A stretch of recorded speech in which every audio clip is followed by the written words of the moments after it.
Welcome to 580 Sports Talk on a Thursday afternoon, April 18th, 2024. I'm Brendan Dworzinski. He's Dan Lucero. He's Spencer Dupuis. A full show coming up for you today after our entire show yesterday was preempted due to Royals baseball. We will get to that Royals doubleheader coming up here in just a few moments. Royals split it with the White Sox. Some good, some a little more concerning from the last couple of games. So we will touch on that coming up here in just a few moments. Busy show today. We would love for you to be a part of it. You can join us either on YouTube. 580 Sports Talk is the name of our YouTube channel, or you can go and find our text line number, 785-272-9429. That is the Top City Metal Supply text line. Let us know your thoughts on anything we are talking about on the show today. Along with some Royals baseball coming up this hour, some big news from yesterday that we've got to get to. An NBA player has been banned for life from the league for gambling as stupidly as possible on himself. What that means for him, for sports gambling in the U.S., doesn't mean anything. And you probably know a lot of people who overreacted to this and completely missed the point. We're going to get to all of that coming up a little bit later on this hour. We have some Chiefs to get to today. I saw last night an utterly absurd trade proposal for the Chiefs for the first round of the draft this year. But then today, Dan saw a couple trade ideas that actually make some sense and are not completely ludicrous. And it's because they came from one of the best NFL writers in the business, Bill Barnwell. So we'll get to that in the 3 o'clock hour today. Talk some college basketball and college football today. Latest news out of the portal. Ladies and gentlemen, Bill Self in the springtime has done it again. A.J. Storr, second team All Big Ten a year ago. He committed to KU within the last 2 hours. So we will break that down, what A.J. Storr means for KU, other moves for the Jayhawks that are coming up. Also, K-State, latest on the Cats for basketball in the portal, and losing another defensive lineman as well on the gridiron. If you have eligibility remaining, you might have an opportunity to either walk on, maybe even get a scholarship to play defensive tackle at K-State. It is getting a little bit thin up front for the Cats right now. So we'll touch on that in the 4 o'clock hour today. Some pro sports relocation from the NHL that we'll touch on. How does that compare possibly to what's going on in Kansas City? We will get to that. We have What Is Wrong With You, this week's edition of Either Or Over Under. And of course, Rick Peterson is going to join us at the bottom of the 3 o'clock hour for our Lewis Toyota High School Whip Around. All that plus your texts on the Top City Metal Supply text line and all of your comments on the YouTube feed as well. But we begin today. This just in, the Kansas City Royals split their doubleheader yesterday. I'm just going to keep doing it. I love that bit. They split their doubleheader yesterday with the Chicago White Sox. Even against the White Sox, you can't win every game. It happens sometimes. You move on. You live with it. You'll take a series win again. Starting pitching was pretty good. Not the most efficient game for Brady Singer in the opener, but he was good with the 5 innings he was able to go, even though he threw 93 pitches. And I thought Waka was fine in the second game. He held the White Sox to 2 runs in 6 innings. You'll live with that. I have a take on that. Oh, please. So I was talking to Bradley J about this earlier in the office, and he made me see a different perspective on it. So as a Nationals fan from 2012 to 2019, if Steven Strasburg or Max Scherzer or really any of their pitchers gave up 2 runs, you should be able to win the game. Sure. Especially at the top of the lineup that the Royals have, if you take it to there. But then he told me, he gave me this perspective. He goes, when they were bad, people just wanted them to contend. So probably shouldn't think like that. And I was like, that's interesting. I didn't think of it like that before. But yeah, it's giving up 2 runs. If your offense is there at all, like 2 runs isn't a lot to get to. No, for sure. And that's why it was overall a solid day, I think, for the pitching. And we'll get to the offense specifically in a moment, because I do think there are some questions that come with that. But I thought pitching-wise, it was fine. Bigger story than the starters, though, in either game. The bullpen. 6 combined innings between the 2 games, 5 strikeouts, 4 hits, and 2 walks between the 2 games. Not a ton of swing and miss stuff, not completely overpowering guys out of the pen. No one really is doing a ton of that right now, starting rotation or bullpen, unless your name is Cole Reagans. But that group, which was not good at the beginning of the year, which we have still gotten texts and calls and YouTube comments about over the last couple of weeks that I'm I'm worried about the pen. I don't know about the bullpen. That group has been not just solid, they've been very good over the last week-ish. Certainly over the last few games, save for a little bit against the Mets. So overall, I'm pretty content with where that bullpen is right now. I still would say it's one of the weaker parts of this team, but it's no longer an albatross. They've been good. I've been very impressed. Yeah, again, I have long-term concerns about the lack of power stuff on the back end. Yeah. Other than MacArthur, guys aren't blowing anybody away. Really, the whole pitching staff as a whole, after a really good start in this department, they're down to 14th out of 15 American League teams in strikeouts, pitching strikeouts. So some long-term concerns there, though. The Royals are a good enough defensive team, I think, all around the diamond to mitigate that at least a little bit. Like if you're going to have a pitch to contact staff, and I don't think it will be this extreme. I think some of these have been on the low end, and I expect some of the strikeout numbers for certain guys, Seth Lugo in particular, out of the rotation, to tick up as we go along here. But when you have a left side of the infield with Maikel Garcia, Bobby Witt Jr., you got Michael Massey coming back, who played Gold Glove caliber defense last year. Vinny Pasquantino, quiet as it's kept, pretty good on that right side. Mm-hmm. Good defensive center fielder, Kyle Isbell. You can get away with it a little easier than if you've got, stone hands all across your infield. So it's not as big a concern as it could be, but it's still something I've got an eye on. Again, I don't want to raise anything to the level of a deep concern 19 games in, particularly when they've been a broadly successful 19 games. They continue to have the best run differential in baseball. One thing about yesterday and really the whole road trip, Christopher points this out in the YouTube live chat. 3-3 road trip, that's good. First of all, full stop. You go 3-3 on a road trip, thumbs up. Take it. Yeah, you take 500 road trips. You take series wins. And the Royals just got one of those against the White Sox. Took 2 out of 3 road series wins. Always good. Take them and smile. Only scored 20 runs, Christopher continues to point out, and 11 were in one game. 2 different hitters went 0 for the trip. It was not a great showing for the offense yesterday. In particular, they needed the late big swings of the bat from Perez and Renfroe to win game 1, and that big swing of the bat never came in the nightcap. I don't think I'm real concerned with the offense. I think that early in the year, particularly, you could see a new arm, somebody you maybe haven't seen, and the Royals in this last series saw 2 guys make their big league debuts. In Cannon yesterday in the first game, and I've already Nastrini in the opener on Monday. That can go one of 2 ways, right? Either the kid's overwhelmed and you jump all over him, or you've never seen the kid's stuff and he takes advantage of that and gets through the first time through the lineup, maybe even the second time through fairly clean. And Nastrini and Cannon pitch well and deserve a little bit of credit for that. But yeah, the Royals have, I think, in the last little bit on this road trip, they've hit into some bad luck. Maikel Garcia is in a deep one. And we talked last week going into the start of this week that, he got off to the great start. He had a great first week. And then the second week, his numbers slowed, but he was still hitting the ball hard. He's having bad batted ball luck. Well, when you're a young player and that number next to your name up on the scoreboard goes from saying 400 or 300 to saying 200 or 100, starting with a 1, you start to press. And I think that's what I saw in Garcia's at bats this week, was a guy who was pressing. They could probably benefit from a day off or 2. If the Royals are able to get him one in this next series. Obviously, day off today, everybody gets a day off, but maybe a day out of the lineup, watch from the sideline, watch from the dugout when Baltimore's in town. MJ Melendez is another guy whose production's tailed off a little bit. Obviously, he had the great homestand, didn't do much on this trip. Not as worried about him. I know he went over with 2 Ks in the finale, but again, he's another guy.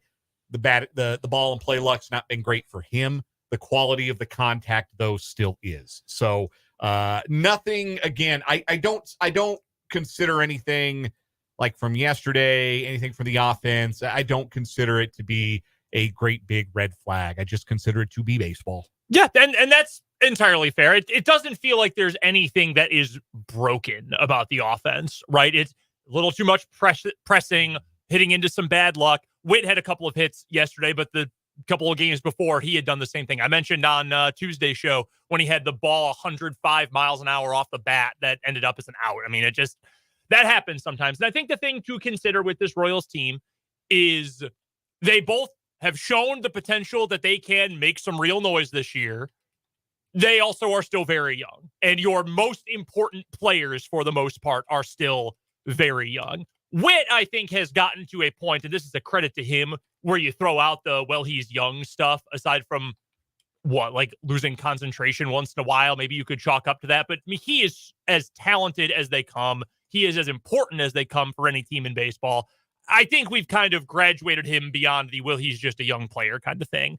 Whereas you've got a lot of other guys. MJ has played a lot. He's still young. Vinny is still young. Michael Garcia is only 24 years old. You've still got a lot of youth on this offense. And sometimes that happens. Young guys are probably, and I don't know if there's any great data on this, I'm sure there is somewhere, guys who are younger are probably more likely to press. And when you have a great stretch, I mean, what Michael Garcia did the first week plus this season was better than anything he did all last year, and he looked pretty good last year. But then all of a sudden, when that's not there, and then you're doing everything you can, you're trying to hit 3 home runs on one swing, that's where you're going to run into problems. And that happens. And I think you have to trust the Royals developmental team, the coaching staff at this point, that these guys will all get those things figured out.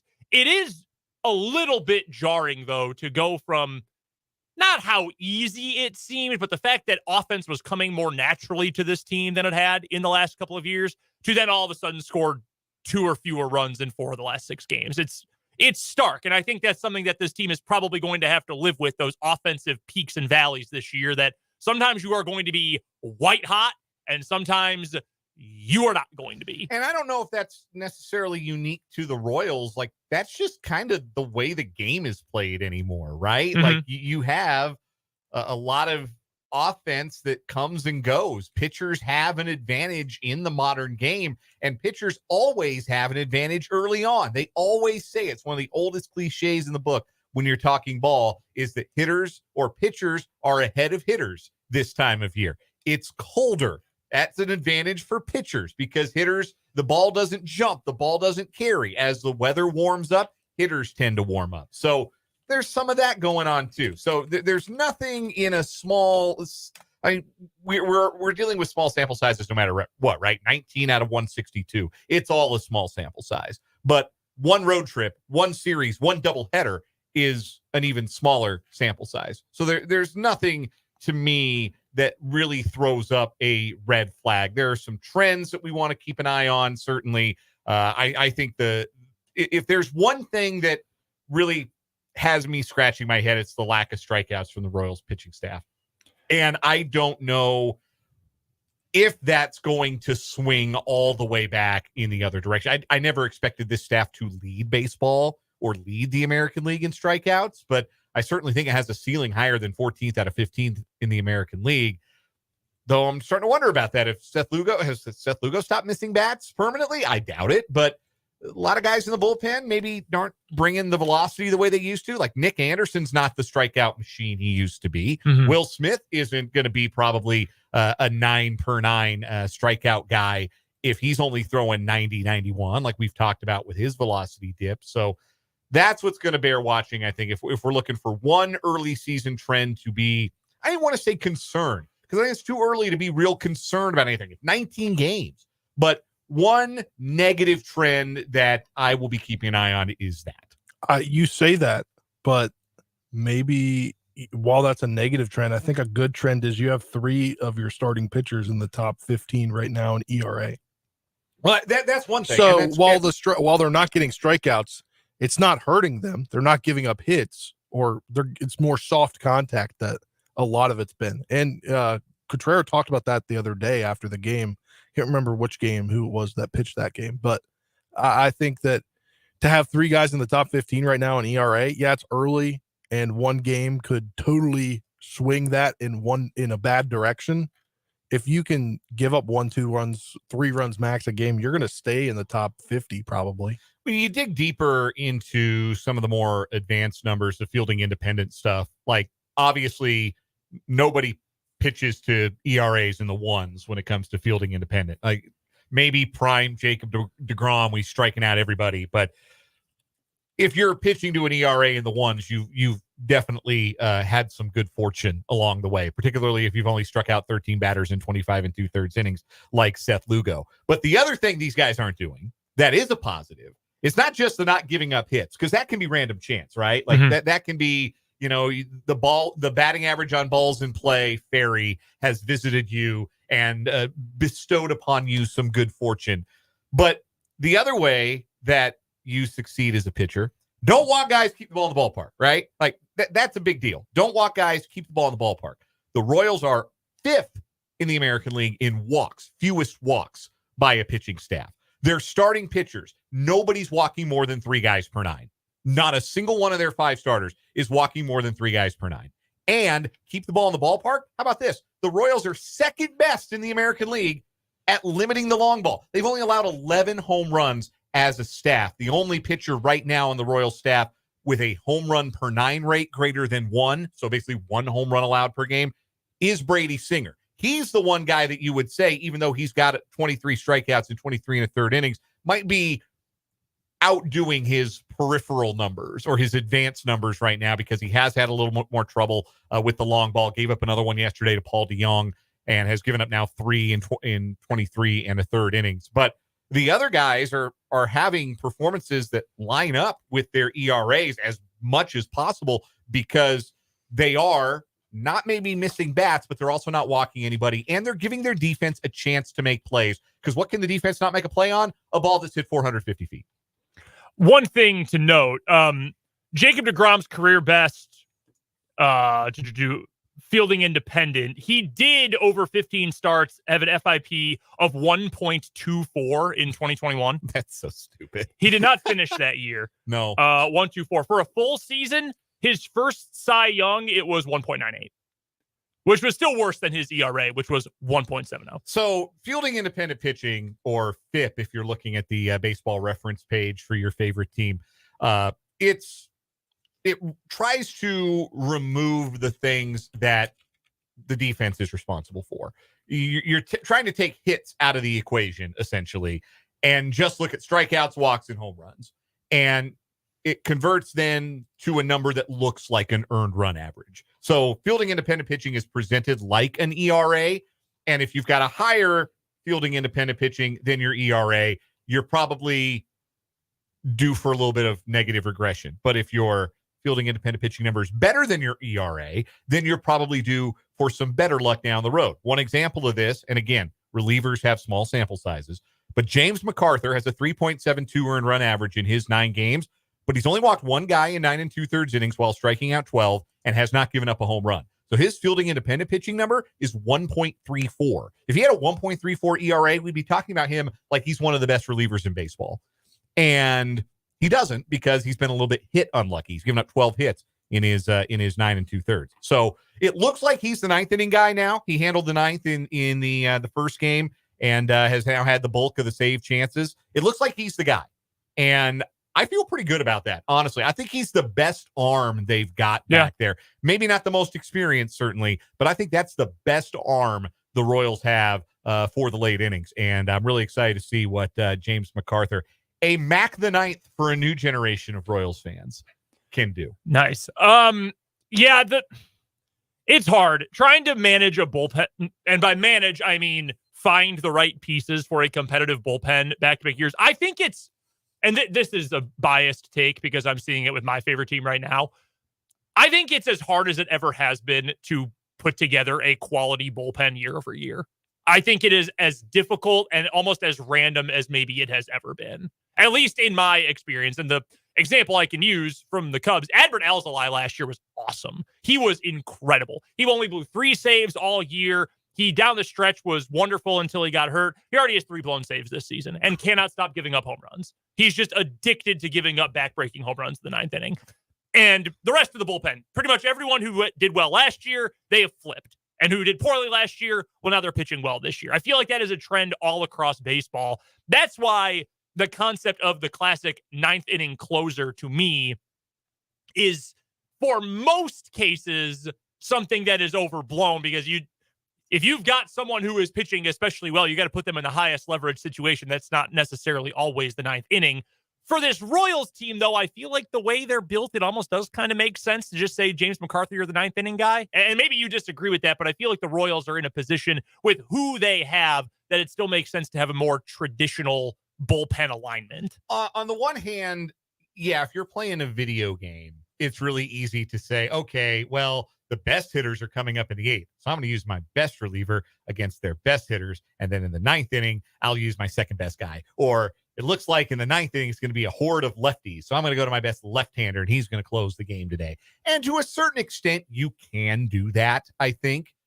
But this isn't a video game. Like, this is real life, right? And these guys are creatures of routine, creatures of habit. Relief pitchers, notoriously so, creatures of habit.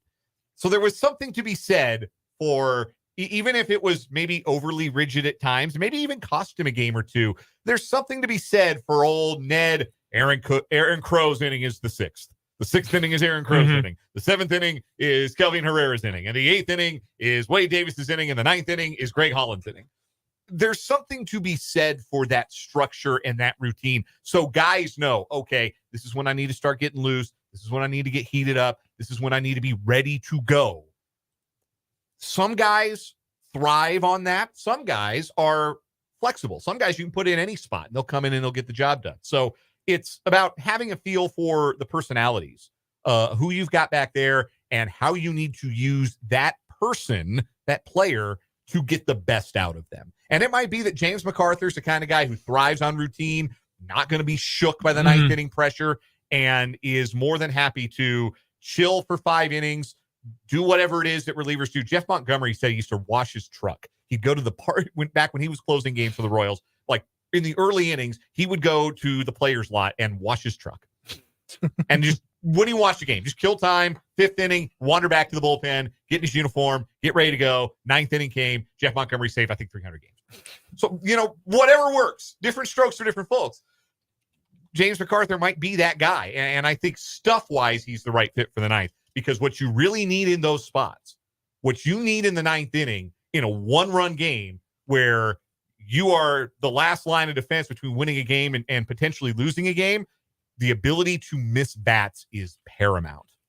And he's got the best bat missing ability in the Royals bullpen. One other quick thing before we get to our first commercial break here. You were mentioning Vinny's defense. That's come up a couple of times recently over at first base. The metrics have been all in on Vinny as a defender so far this year. Like last year, 306 innings back in 2022. His defensive run saved -2. Last season, 363 2/3 innings at first base. Defensive run saved -3. 121 innings so far this year, +3. He's been a much improved fielder so far. Small sample. I get that. Only a third of what he did. In fact, almost exactly 1/3 of how much he played last season. 121 innings versus 363 2/3. And he's already been as good of a defender this year as he was a poor defender last season. And if you don't like defensive runs saved, well, MLB and Baseball Savant say he is 91st percentile in fielding value so far this year, and with 2 outs above averages in the 95th percentile among major league players and first basemen. So it's not just he looks a little bit improved or, hey, it's kind of sneaky. No, he's legitimately been really good at it so far. That's been a major plus for this team. And over the course of a full 162 games, if you've got as many good defenders as the Royals have, that's going to, what do you think that would win? With how good Witt, maybe this is a conversation for another time, but with Witt, Pasquantino, Garcia on the infield, outfield is not too shabby with some of the guys you have out there. I mean, that's over the course of time. I mean, that probably wins you at least a couple games, I would think. Yeah. You can, especially at the K. Yeah, I agree. I think that, in honor of the late great Whitey Herzog, he was the big proponent of, you play good enough defense, you win anywhere. You can steal games with the glove work. And it may be hard to pinpoint exactly Maikel Garcia made this unbelievable play down the line. It saved 2 runs and the Royals won by 1. So that's a win for the defense. That's not really how defensive runs saved works over the course of time. It's a little bit more complicated, a little bit more intricate than that. But I do think that this group of gloves that the Royals have assembled, particularly on the infield, is good enough to buoy a pitching staff that maybe isn't among the best at missing bats in the league. And yeah, probably in the end, we'll look back and say, yeah, they stole a game or two with the gloves. Coming up next here on 580 Sports Talk, we've got a professional athlete and one with a name that you probably have heard before, banned for life by the NBA for gambling on it. What it means, what it should mean, coming up next on 580 Sports Talk.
Just getting things started on this Thursday edition of 580 Sports Talk. I'm Brendan. That's Dan. That's Spencer. Top City Metal Supply text line is open. That number is 785-272-9429. We also have a key word for you for the Alpha Media Choose Your Trip contest. You can enter it right now, anytime between now and right at the top of the 3 o'clock hour at 580wibw.com. Just click the Choose Your Trip link and enter the keyword engage.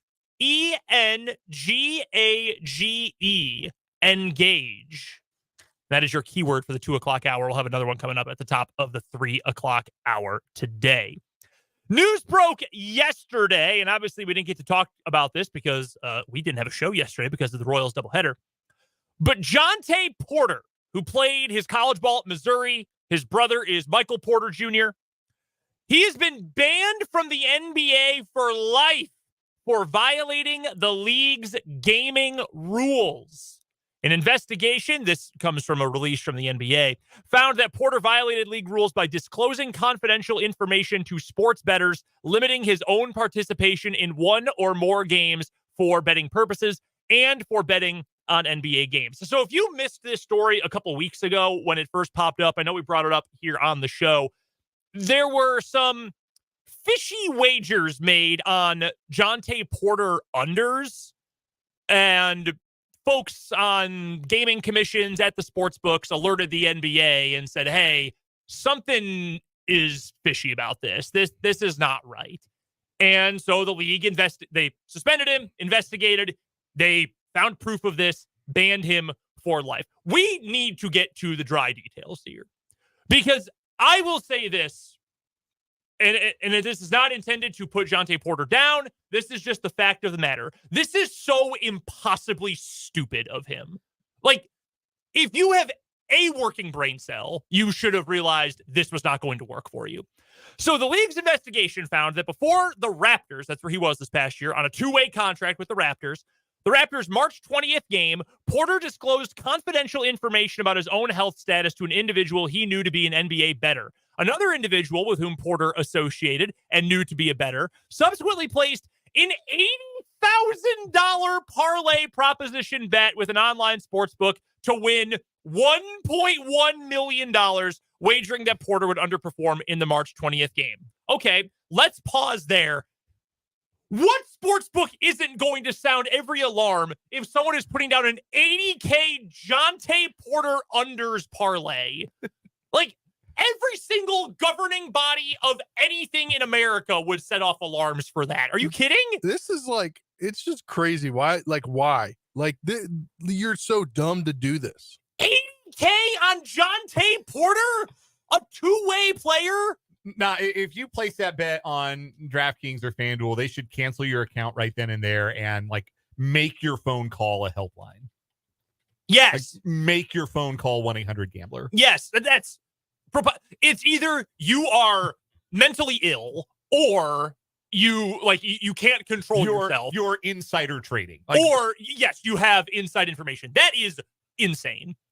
So then we move on to this. The league's investigation also found that Porter limited his own game participation to influence the outcome of one or more bets on his performance in at least one Raptors game. In that March 20th game, he played only 3 minutes, claiming that he felt ill. Due to the unusual betting activity and actions of the player, the prop bet was frozen, but was not paid out.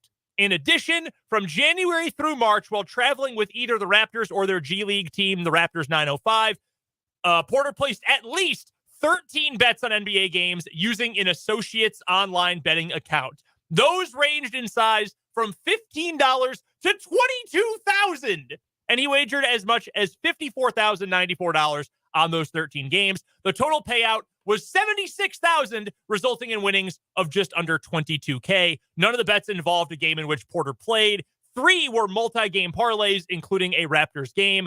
Porter bet that the Raptors would lose, and the Raptors ended up costing him his parlay all 3 times. No, all 3 of those multi-game parlay bets included a Raptor bet. Yes. And he lost all of them. Yeah, this is so stupid. How in the world can you think you're not going to get caught doing this? And to be a guy like Jontay Porter, who had pretty significant injuries in college, had to overcome that just to get a chance in the G League, just to get a chance in the NBA, and you're throwing that away over $22,000.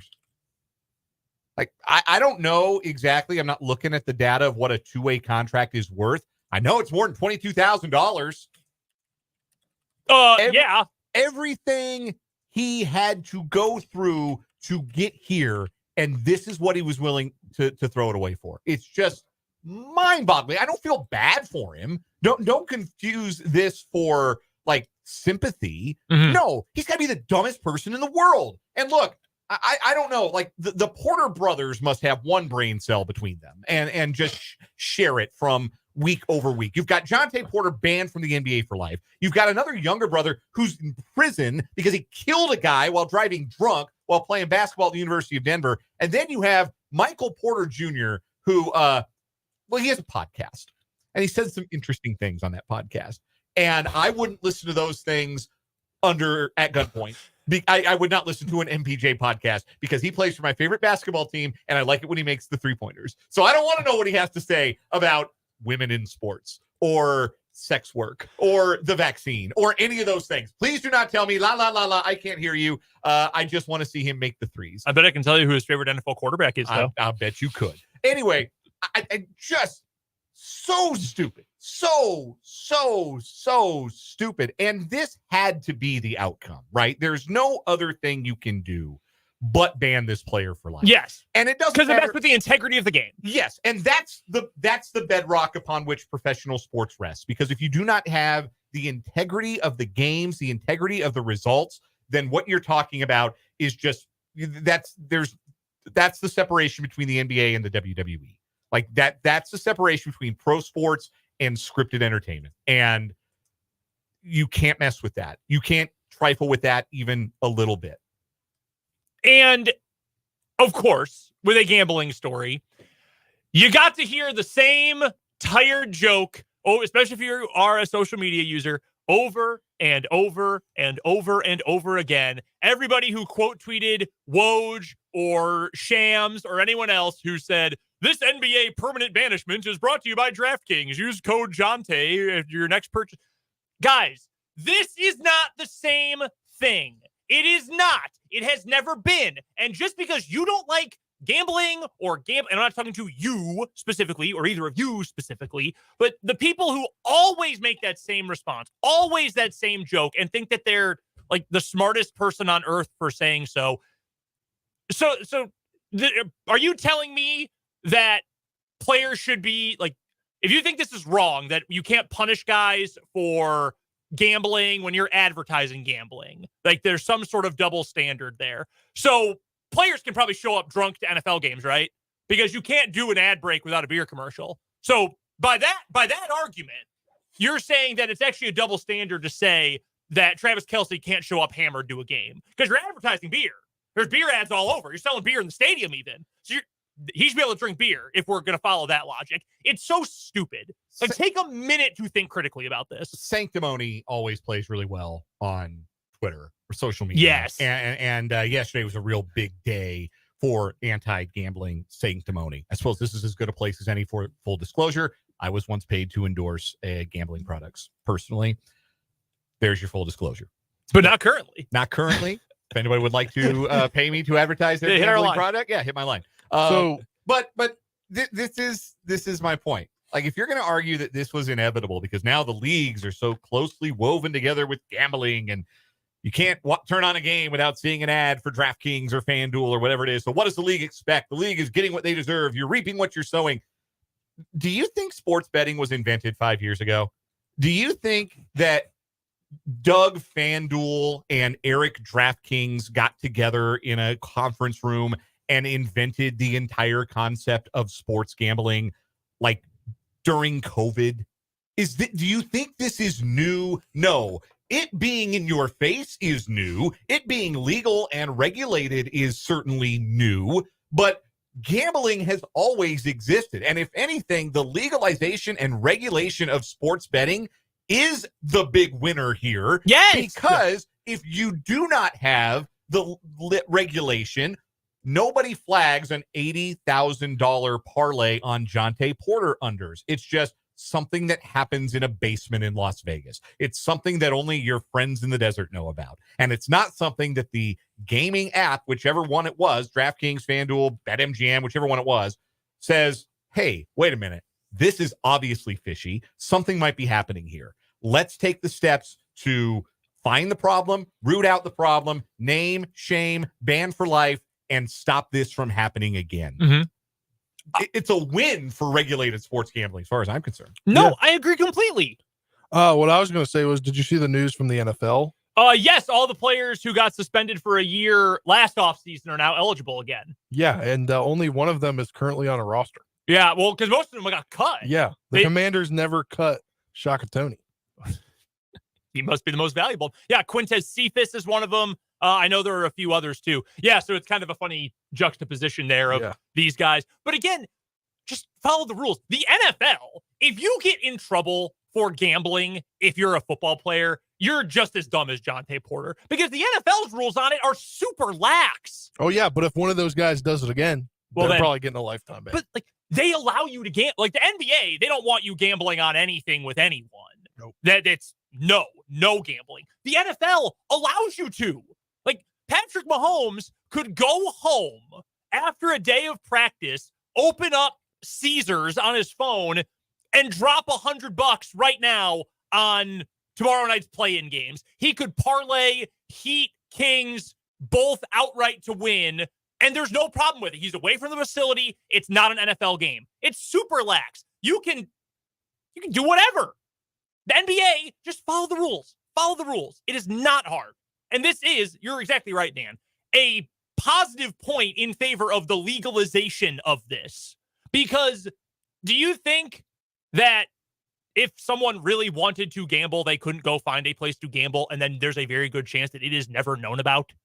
Yeah, that's certainly possible. Yeah. Because I don't think any of us here are too naive to think, like, guys have been gambling on games forever. Yeah. Of course they have. A texter from the 316 from the Top City Mail Supply text line says, if it's against the rules of pro sports leagues to place bets, those pro sports leagues don't need to use those betting platforms as sponsors. I don't think. Why? Yeah, I don't think that's necessarily true. Like, you can say, yes, we're going to accept money from your DraftKings, FanDuel, Prize Picks, MGM, whatever it is. We're going to take their money. You can't use them because it's the same deal as, yeah, the stock market exists, but if you work in Congress, you can't insider trade. Like that's the difference, right? Like if you're a professional, think of being a professional athlete gambling as insider trading, because you are privy to information that no one else is, and you're not allowed to profit off of that. And if you're messing with the integrity of the stock market, you get thrown in jail. And if you're messing with the integrity of sporting events, you don't get to play anymore. Like that seems simple and plain. I don't think it needs to be an if-then statement here. Like, is it ever going to feel all the way right? Like, for years and years, they wouldn't even put pro sports in Las Vegas. It was just never going to happen. Super taboo. Because that was the epicenter of sports gambling. That was where it was legal. There in like Atlantic City or whatever.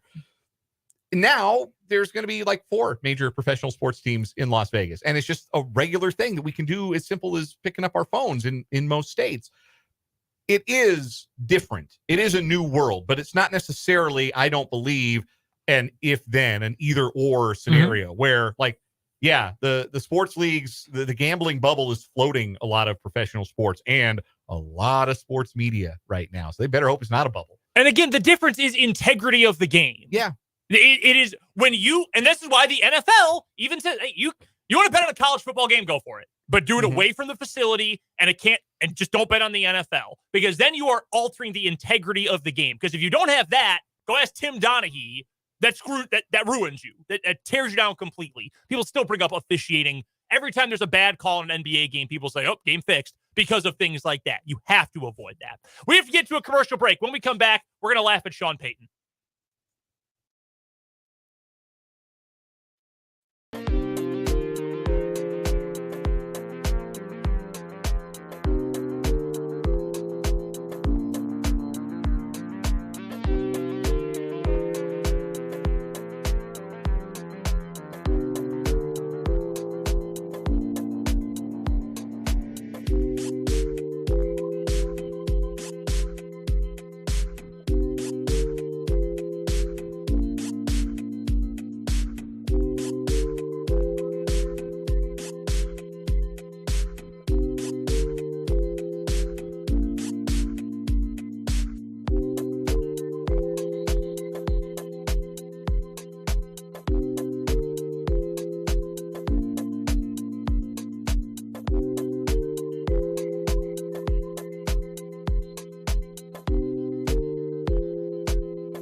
When you guys were in school, did you often have to cram? Were you a crammer, or would you be like prepared for a test in advance? I always tested pretty well. I never felt the need to cram. I never studied ever for anything. I was definitely a crammer Like if I and was, procrastinator. yes, I procrastinated everything. I have many memories of being up till 5 a.m. writing papers and whatnot. Yes. That's always who I was. Finals week was always the worst. Always the worst. I don't think I slept a lick. So the Broncos are doing the same thing. You guys, all of us, for the most part, we're just like NFL teams. Sean Payton, speaking today, said that the Broncos spent 2 hours last night studying analytics to, quote, increase our batting percentage in the draft process. Guys, the draft starts in a week. And Sean Payton, this would have been 8 days before the first round of the draft, said, you guys think we should take a look at that analytics stuff? Get prepared for that? Think we should do that? What is this analytics you speak of? I keep hearing this word analytics. What is that? Should we be working on that? Is that a new thing? Was that when I was out of coaching for a couple of years? Why would you say this? That's what I want to know. Also, someone on Twitter posted a screenshot of Moneyball, which runs for 2 hours and 13 minutes. Yes. 2 hours. Movie about analytics. Popularized the public analytics movement in baseball. Maybe they just watched Moneyball together. They could. This has been an interesting week of things leading up to the draft. I'm not sure if you guys saw this, but did you see what the Commanders did with some visits the other night? Yeah, they brought in 4 quarterbacks at once. More than that, they brought in a bunch of players.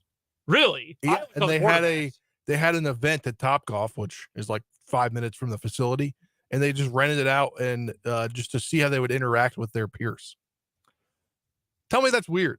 Oh, it's extremely weird. That is very strange. I did see Jaden Daniels' agent was not happy about it. He was subtweeting about it last night, which is interesting. And as someone who has a significant monetary interest in Drake May, number 2 overall pick, I would love for Jaden Daniels to say, I'm not going to come play here personally, but that's neither here nor there.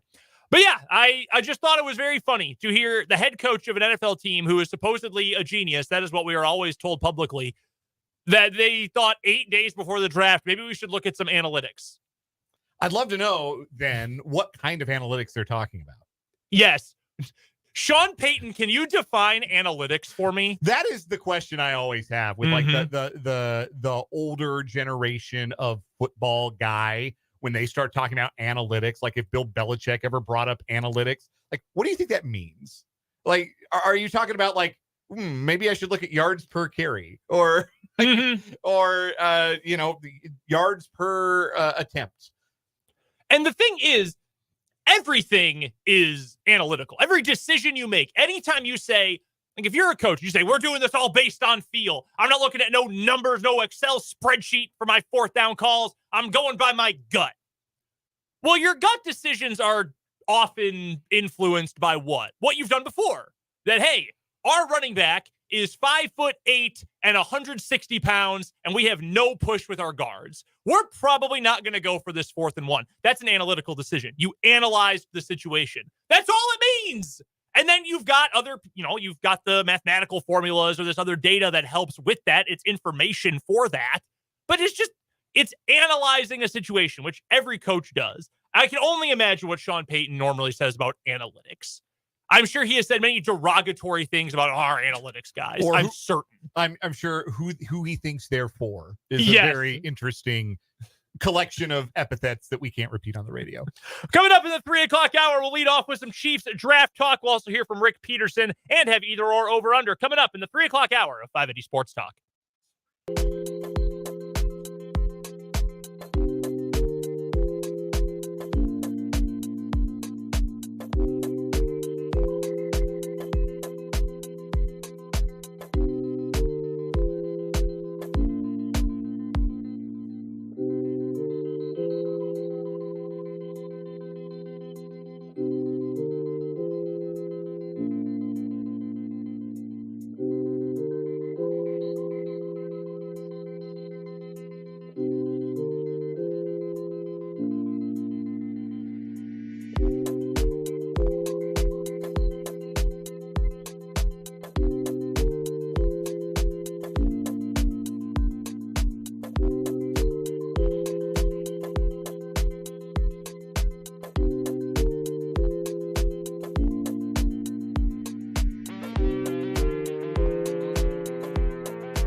now, it's the 3 o'clock hour of 580 Sports Talk. Brendan, Dan, Spencer, all here with you today. We're on until 6 o'clock. No Royals baseball. What are you going to do without a Royals game tonight?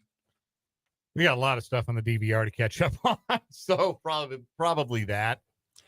I have home improvement projects. We also got water in our basement last night. Ugh, what a drag. Yeah, that was unfortunate. What a crazy 24 hours for you and Dan Yes. of things in your house. Yes. Yeah, we had a garage visitor yesterday. It's always the worst. Wife's gonna be mad at me telling this story on the radio. Thanks for selling me out. My Spencer. bad. Appreciate that. Yeah, we had a possum in the garage. Like, That happened. Yeah, it's been there. It's better Like, than a skunk, though. yes, Yeah. much better than a skunk or a raccoon. Possums actually fairly chill and don't really like have a lot of diseases. And he left without incident once I found him. Well, good. Did you just kind of chase him out with a broom? Or? Yeah. We had like a yardstick. I kind of Okay. Yeah, that's not bad. encouraged him to come out from where he was hiding. And Humane. Yeah. out of the garage. Yes, very, very humane. I hope that I wish him all of the best in his future possum endeavors, whatever those may be. I just don't know how the hell it got into our neighborhood. Never mind into my damn garage. I had once when I was in college, we had a bird come in our house. No, thank you. And it was hell trying to get it out. Growing up, I know we had a bird in the attic a couple of times. I appreciate Mark on YouTube who says that blows regarding the water in the basement. Yeah. I watched some of the hail last night. I don't know about where you guys live. We had so much hail at our house. Oh my God. I don't think of it. It wasn't big. I mean, it was just little, it was like Dippin' Dots sized hail, but there was so much of it. And I was listening to it pound on the windows. Thought, okay, hopefully it doesn't dent my car or crack a window or something. It was fine. All the while, a room that I don't go in very often in our basement was taking on water. And I didn't find it until this morning when I walked into the closet down there to grab a hat and thought, my foot's not supposed to squish here. And now there are towels all over that room in the basement. So hopefully we are able to avoid rain the rest of the next couple of days and everything can dry out. Doesn't sound like it, according to Jennifer Naramore. Yeah, Jennifer, please. Not helping the cause. Work with me here, Jennifer. Coming up here in this 3 o'clock hour, we'll get to some Chiefs draft talk in just a moment. We've also got either or over under, and Rick Peterson is going to join us on the Fleming Place Wine and Spirits hotline for this week's edition of the Lewis Toyota High School Whip Around. We've also got the text line open, the Top City Metal Supply text line, 785-272-9429. And you can also jump in on YouTube. 580 Sports Talk on YouTube is where you can find us.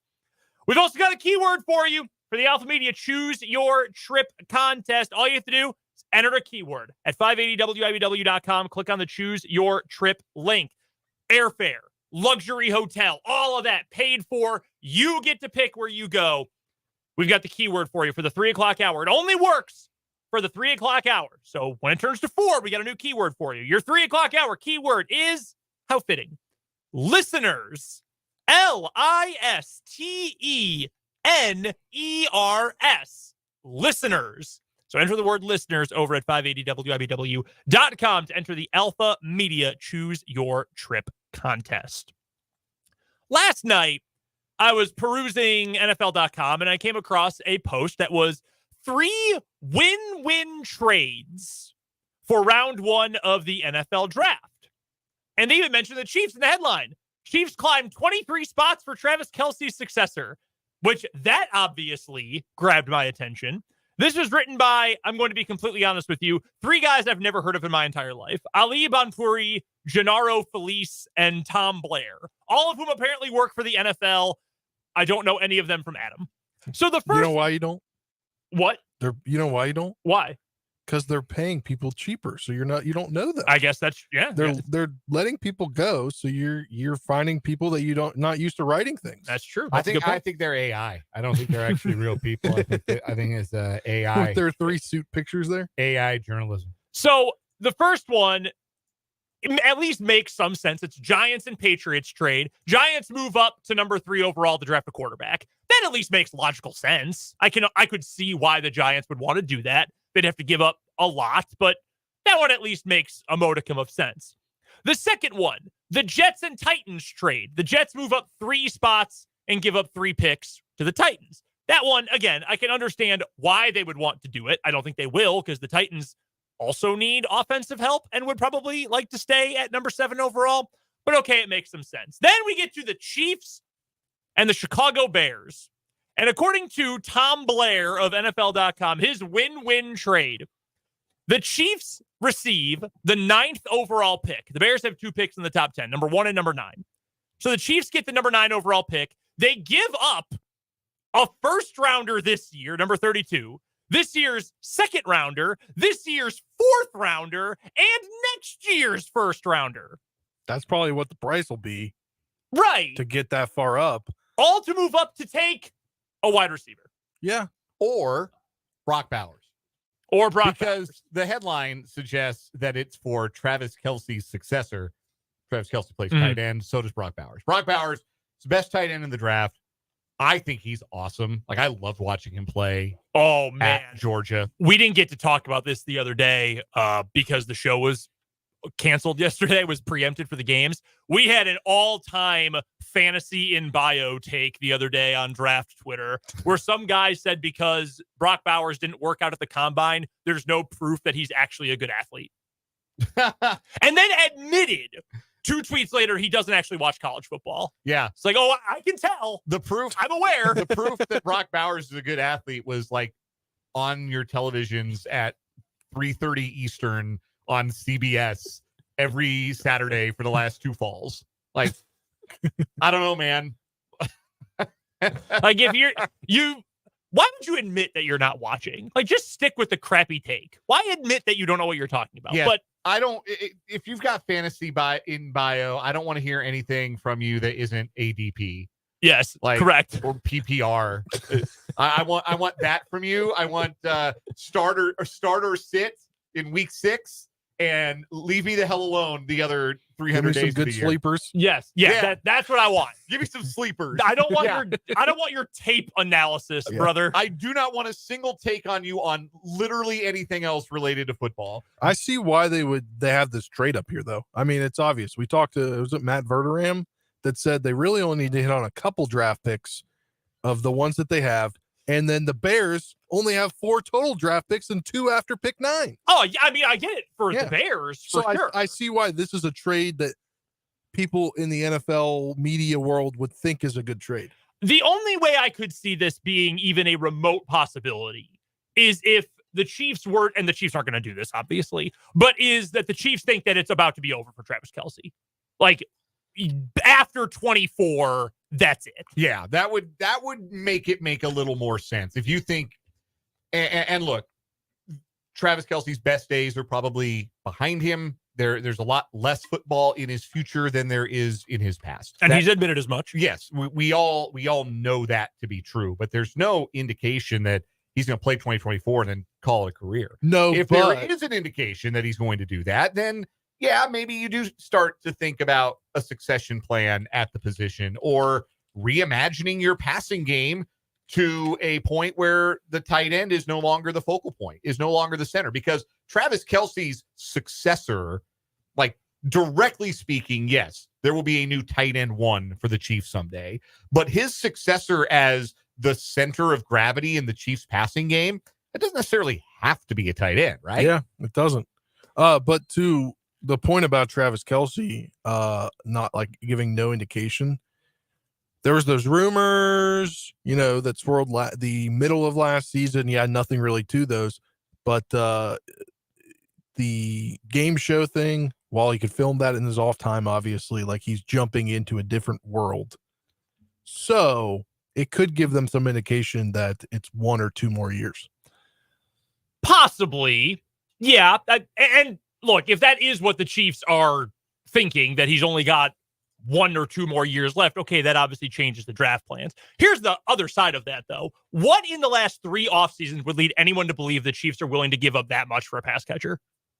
Yeah, that's true. Their big wide receiver signings over the last 2 years have included Marquez Valdez-Scantling, $6 million for Juju Smith-Schuster, and $6 million for Hollywood Brown on a 3-year deal that they trimmed to 2 that frankly could have been 1 for MVS, 1 year for Juju and never wanted to bring him back, and 1 year for Hollywood Brown. That is what the Chiefs have spent money-wise on wide receivers. and a second-round pick on Rashee Rice, who is about to be wide receiver 1 for this team when he's actually on the field. So that's why this was ridiculous to me, is that nothing the Chiefs have done, no tendency the Chiefs have shown would lead us to believe that they are willing to spend that kind of capital on a pass catcher. Here's the other thing, too. This is like the Julio Jones trade, right? Yeah. This is essentially the trade that the Falcons pulled off in 2011 to go get up and get Julio Jones with was he the number 8 pick overall? Number 6? 6, I think. It might have been number 6. I think overall. it was 6. Do you think Brock Bowers is Julio Jones? I mean, probability, no. I think Brock Bowers is going to be really good. Do you think any of these wide receivers, short of Marvin Harrison Jr., is Julio Jones? Because I don't. Probably not. Forget about it because he's been hurt a lot and has now moved on to the Bucs and the Eagles. Let's not forget that there was a stretch of multiple seasons where the best wide receiver in the NFL was Julio Jones. Yes. Like immediately after Calvin Johnson broke down and retired, the best receiver in the NFL was Julio Jones. He is a Hall of Famer as far as I'm concerned. Probably not. Probably not. Two-time All-Pro, 7-time Pro Bowl, and was on the all 2010s team. Yeah, that's a Hall of Famer. Man, he's still only 35. I bet you he could get some real snaps for a team come next year. Anywho, beside the point, the odds of that are slim to none. And the Chiefs are probably going to be more willing to say, we'll find pass catchers later. We are happy to stay where we are or to move up slightly, not to make that kind of risk, especially because one of the lines in here, why Kansas City wins. The last time the Chiefs picked in the top 10 in 2017, they moved up to grab Patrick Mahomes. Okay, that's not even worth mentioning. Like, yes, replacing Travis Kelce someday is going to be extremely important. You cannot compare even your second most important offensive player to your quarterback. That's apples to oranges. You cannot compare the two things. So while I thought that trade was somewhat ridiculous, Bill Barnwell today over at ESPN, I think this was behind the paywall. Yeah. He had his annual all trades mock draft, just potential trades all over the place, and a couple of them involving the Chiefs. Yeah, so he had 2 suggested Chiefs trade. Both of them would be trades up for the Chiefs. In one deal, it would be the Chiefs moving up to number 24, swapping first-round picks with the Cowboys, and also sending a 3rd rounder and one of the 2 5th-rounders the Chiefs have to Dallas to move up 8 spots. And the other was a trade with the Cardinals to move up 5 spots, number 27 overall, trading number 32 and the 3rd round pick, 95th overall pick, and also getting, in addition to pick 27, getting an extra 6th round pick in return. And both of these would be very strategic for the Chiefs. What if we agreed that the Chiefs need to come out of this draft with more than any other position? A pass catcher and a tackle, right? Like those are the 2 spots that it feels like the Chiefs are trending towards. Any mock draft worth its salt has the Chiefs coming away with somebody at those positions somewhere in the draft, usually in the first 2 days. So the thought process behind the Chiefs moving to number 24 is that you would then be picking ahead of Green Bay and Baltimore. What do both of those teams really, really need? Both would like some offensive line help. Lots of offensive line help. So this would be the Chiefs deciding, hey, there's a tackle we really like, and we want to make sure we get our hands on him before Green Bay or Baltimore does. So that would be that trade. The other trade for the Chiefs to get up 5 spots, swap with the Cardinals, get number 27. You know who picks number 28? The Buffalo Bills. Oh. Do you know what the Buffalo Bills really need in this draft? Pass catchers? Like really, really, like talent? Really, like desperately need a wide receiver. So that is the thought process behind Bill Barnwell's mock trades here. I think that makes a lot of sense. It makes a ton of sense. And the beauty of moving up to 27 and taking the pass catcher du jour that you might like is you keep the Bills from doing the same thing. Which is valuable. That's useful. Yes, extremely valuable. If you consider the Bills still to be a contender in the AFC, which they have certainly slipped, I think, in the hierarchy of contenders. But as long as you've got Josh Allen in his prime, you're dangerous. I will say Bill Belichick was on with Pat McAfee yesterday, which I thought it was very entertaining. They're going to do their draft thing together. Can you imagine Pat McAfee and Bill Belichick for 4 hours together? That's very strange. I'm interested to see how it pans out. But he was on his show yesterday, and they asked him, like, hey, do you do that? Like, do teams, that becomes a narrative. Like, do you jump in front of other teams if you're looking for the same position? And they used a comparison. It was either last year or the year before. The Steelers did that. One of the guys asked him. And he said, well, that's not necessarily the intention when you make some of these moves. But by the same token, you're not exactly upset if you're able to do that. Like he was telling a story about jumping the Jets one time to take an offensive lineman. It was like, we didn't necessarily make the move only because we thought the Jets wanted this guy, but we also weren't sad that we took a guy that we knew the Jets wanted. So it probably more sweetener than it is actual intended goal. But yeah, I feel like a lot of the times you want maybe a couple more draft picks in the back end of the draft. That's also certainly possible too. Depth. By the way, according to Our Lads, which is the best place other than a team website to get a team depth chart, there are 8 wide receivers on the depth chart for the Buffalo Bills. How many of them can you name? 1. Shakir, Khalil Shakir, Samuel, Curtis Samuel. I could only name Curtis Samuel. Jake Kumaro. No, Jake Kumaro is not on the team anymore. Andre Reed. No. Good guess. No. This is embarrassing. This is a UFL wide receiver room. Not sure. Oh my gosh. I've never heard of any of these. Yeah, this guy here is dead. There are only a couple. Okay. Give me the names. I'm not looking at them. Give me the names. Justin Shorter. Fake guy. Not real. That's fake. Mac Hollins. Oh, former Raider. Yeah, heard of him. Not good, but heard of him. You want to talk about fake? Tyrell Shavers. Absolutely not a real person. Not a real person. Andy Isabella. Once upon a time, draft darling. Didn't he go in the second round? To the Cardinals. Yes. Was it second round that he ended up going? Yeah, it was. Second round. Andy Isabella, for his career, a second round pick, has 33 catches. He was drafted in 2019. 21 of those catches came in 1 year. He was drafted with the 62nd overall pick in the 2019 draft. You know what? 2 picks after that? DK Metcalf. DK Metcalf. This is why bad teams stay bad. I love the Cardinals.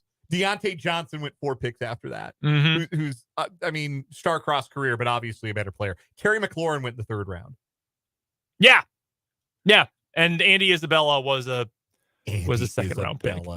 I remember that year thinking, oh, he might be a guy. I kind of like the idea of Andy Isabella. I thought he was going to be a 5th or a 6th. Yeah, not a second. Everybody's like, ooh, a tiny white who's fast. He'll be a Patriot. That draft. You want to talk about an up and down wide receiver class? Like, Hollywood Brown's had a decent career. N'Keal Harry sucked. Debo and A.J. Brown went 15 picks apart. They're both really good. McCole Hardman that year. J.J. Arcega-Whiteside and Andy Isabella were taken 5 picks apart. 2 of the worst wide receivers of the last 20 years. Man, I was buying Arcega-Whiteside. I was too. So. That 12 after dark all-star legend. J.J. Arcega-Whiteside. Also, 2 future St. Louis Battlehawks were taken in the 4th round. Go Hawks. Hakeem Butler and Gary Jennings Jr. were both 4th round picks that year. Yeah, very up and down wide receiver class in 2019. By the way, the rest of the wide receivers, KJ Hamler, former Bronco, and another fake guy, Brian Thompson. I have no idea who that is. I've never heard of Brian Thompson before in my life. No, that's somebody from the Witness Protection Program. I just went through their depth chart, and I could probably 15 to 20 I've heard of on their roster. This is what, especially like the insider folks called it. This is a take your medicine year. This is an eat your vegetables year. Yeah, I mean, we talked about they only had like at 1.35 players on their roster. How many picks do the Bills have this year? That's a good question. In their hopes, a lot. Yeah, I mean, if you're Buffalo, you're hoping you've got a ton to make this year. They have a 1st, a 2nd. They traded their 3rd to Green Bay. They have 2 4ths, 3 5ths. Okay, yeah, they got a lot of picks. 2 6ths and a 7th. That's 10 picks. Yeah, so they've got a bunch of picks this year. How many on day 3 alone? Goodness gracious. 5, 6, 7, 8 picks on day 3. That math can't be right. 1, 2, 3, 4, 5, 6, 7 picks on day 3. That is a lot. Holy smokes. So yeah, if you're Buffalo, this is a year you probably don't trade up a whole lot. But maybe you do. Maybe you use some of those day 3 picks to move back into round 2 or again in round 3. And you try to add some decent mid-level cheap talent because that's what Buffalo needs. They just need anybody who can make a difference at this point. Guys who can help them over the course of the next 4 years. Guys who can contribute. Like you're the middle of your roster. Like it's the top of your roster. Like again, you're starting with, depending on who you ask, is the second best quarterback in the NFL. Mm-hmm. Like you're starting in a pretty good place. Yeah. But you really got to fill out the middle of that roster because that was their big problem last year. They had no depth. Guys started getting hurt. They had no depth. Yeah. And it gets harder to keep depth when you're paying the top of your roster so much dang money. Yeah. That's going to be the major issue because there are still some decent pieces like offensively outside of receiver. You got the quarterback. I kind of like their line group. You could use some more depth, but I kind of like their offensive line. James Cook is a good running back. Dalton Kincaid, I think, is going to be a stud. So you've got players there. You just have no one else to catch the ball. Defensively, again, top of the roster, there's a lot of good. Ed Oliver had a great year. Greg Rousseau, I really like. Matt Milano will only play 4 weeks before he gets hurt, but he's a good player. Secondary's got nothing. Got nothing? I mean, yeah, I like Mike Edwards. I like Russell Douglas. I like Taron Johnson. But if you're starting Taylor Rapp at strong safety in 2024, woof. Yikes. Yeah. Taylor Rapp, not very good. It's not a high ceiling group. It's just not. Kyer Elam stinks. Yeah, he's big bad. They still have Christian Binford. Yeah, he's still there. Ugh, that's too bad. Yeah. So Kyer Elam is behind him on the depth chart right now, according to our lads. So that tells you all you need to know about that group. Coming up next here on 580 Sports Talk, we've got this week's edition of Either Or Over Under, and then we'll talk to Rick Peterson of TopSports.news for the Lewis Toyota High School Whip Around later on this hour here on 580 Sports Talk.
got a comment here on the 580 Sports Talk YouTube feed from Mark regarding the Bills, who says, well, it does make for a cheap roster if you hit on a few of those picks. That's true. It is. And it's a chance to be a really good offseason for the Bills. In fact, if they can land a bunch of future starters, I just don't know that it'll put them in a contending spot this year. It's why the Chiefs have remained in a contending spot over the years. It's not just because they've had and maintained the elite talent. It's not just about hitting on your first round picks. It's about being able to find diamonds in the rough in day 2 and day 3. When you do that at a high rate, as the Chiefs have, you maintain a really good roster and don't run into salary cap issues and win championships, multiple, over the course of time, the way the Chiefs had. All right, let's get to either or over under for today. Do you remember how often the Chiefs traded while we're talking about this subject last year in the draft? I do not. Precisely 3 of the Chiefs' 7 picks were their own original picks. They made 4 trades. I believe one of those originally was before the draft itself, but they had multiple trades. Over under 2.5 trades during the draft for the Chiefs this year. I'm going to go under. Okay. I think they'll make at least 1, and I wouldn't be surprised if it was a move up in the first round to go get the offensive tackle or the wide receiver that they like best. And if they're going to move up, that's going to maybe cost them a mid-round pick. I don't know that they're going to do any. I don't think they'll do too much beyond that. I'd say 2 is about the limit I could see. I'll go under. I'll take the under as well. I was going to say 2 max. Max out at 2. Interesting. Yeah. I think there's a chance that the Chiefs move around a lot in this draft because the positions that the Chiefs have needs for, think wide receiver, think offensive line, specifically tackle, but guard depth is definitely important for this. And frankly, maybe center depth too. It depends on what you want to do with Trey Smith and Creed Humphrey. There's a lot of depth at those positions. So maybe they would feel comfortable moving around, moving back, adding a future day 3 or day 2 pick. I'm actually going to go with the over. I think they're going to make 3 or more. I think this is going to be a very busy few days next week for Brett Veach. My either or over under also has to do with the NFL draft. Last year, there were 41 total trades in the NFL draft, including 6 involving the first round. Wow. So over under 4.5 first round trades, not counting the ones that have already happened, like, who's already exchanged picks in the past. I'm talking draft day trades of first round picks, over under 4.5. Okay, that is, so we already have 3 that have been moved. The number 1 overall pick, number 23, which the Vikings traded for a couple months ago, and then number 27, which was traded last year during the draft. That's Houston's pick, but it belongs to the Cardinals. 4.5 your number? 4.5. You know what? What the hell? I'm going to go with the over again. I think we're going to see a lot of movement. I do think we're going to see at least 1 trade up early. I think someone is going to move up to go get J.J. McCarthy. Vikings. Very likely the Vikings. I think the Giants, not an impossibility. I think the Broncos are not an impossibility in that regard as well. I think any number of those teams could move up. So that's 1. I would not be surprised to see a chain reaction then of teams moving around to go up and get maybe a wide receiver. Let's say a team trades to 4 to go get a quarterback, okay? And Arizona is willing to say, you know what, we'll move out. Sure. Minnesota, you want J.J. McCarthy? You want to move up to 4? All right, come get him. We'll take the number 11 pick in your first rounder next year, whatever. I think you're going to end up with then another team that immediately tries to jump up again to go get Marvin Harrison Jr. or Malik Neighbors or Roma Dunze or whatever other wide receiver you want to put up there. I also do think there is a drop-off from the top offensive tackles to the 1B group of tackles, which those 1B guys could still start, maybe right away. Mm-hmm. But I think, if you want Joe Alt, you better have a top 12 pick if you want that guy. And I do think Alt and Fashanu, after them, and who's the other one who I'm forgetting here? But after that top tier of guys, some people would say Latham from Alabama's in that group. After those top 3 or 4, it does dip. So I think there will be a move up to get them. There's always moves that get made late because teams want or don't want the fifth-year option. So I'll go with the over. I think we're in for another heavy trade year in the first round. And I hope so, because that makes it a lot more fun to watch. Spencer, what do you have for that one? I think we're going to have the over. See, I'm kind of thinking under. Like 5-6 trades is a lot to happen in the first round. So I don't think we're going to have quite as much activity. You can have at least one team trade up to get their quarterback. I think you'll have one team move up for tackle. You might have a team jump up. Maybe it's the Chiefs for a wide receiver. And then there's always seems to be a move late in the draft for a team maybe get back into the first round. So I'm going to say 3 or 4, but I'm going to go with the under. Real quick, 2 comments here from YouTube I want to get to. One regarding this most recent one. I hope the Broncos move up. Guaranteed train wreck. Yes, I would agree. That's from Mark on YouTube. Paul says on the first question about the Chiefs' number of trades, I'll take the under because the rest of the NFL is sick and tired of the Chiefs, and all of the other 31 teams will absolutely refuse to do anything that helps Kansas City. I see the logic. Yeah. I would understand that approach, to be honest. I mean, that's what happened with Deontay Johnson, right? Is that the Chiefs were willing to trade with Pittsburgh, but the report was Pittsburgh didn't want to do business with Kansas City. And I don't think Pittsburgh is all that close to the top of the AFC right now. No. Spencer, what do you have for us? I've been looking to make sure he hasn't taken his name out, but we'll get into more of this here at the top of the hour about AJ Storr committing to Kansas. His name's also in the draft, and he has until June 14th? June 16th, I believe. Yes. To take his withdraw name from out. the draft.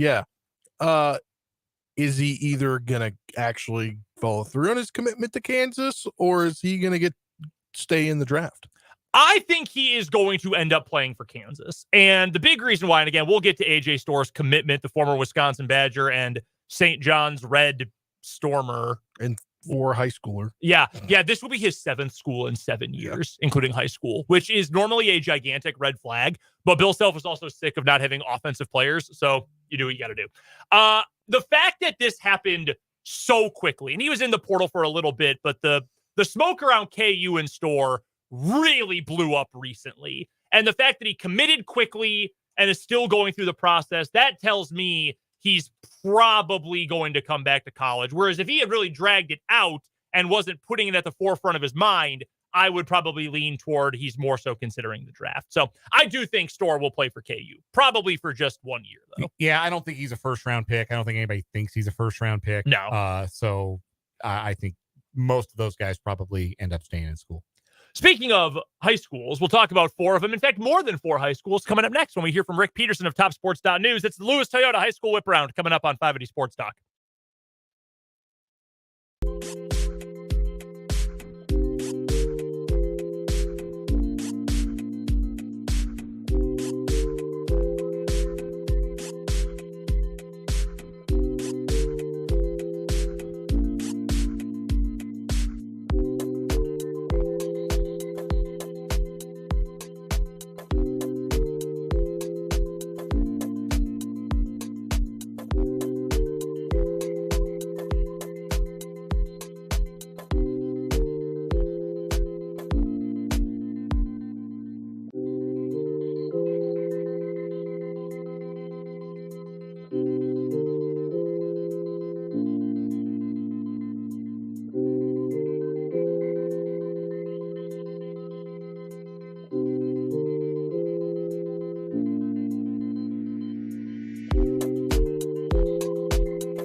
The great Rick Peterson of TopSports.News joins us every Thursday at this time for the Lewis Toyota High School Whip Around here on 580 Sports Talk. You can find Rick's work at TopSports.News covering Shawnee County High School sports and Washburn University athletics. You can also follow him on Twitter at Peterson_Rick.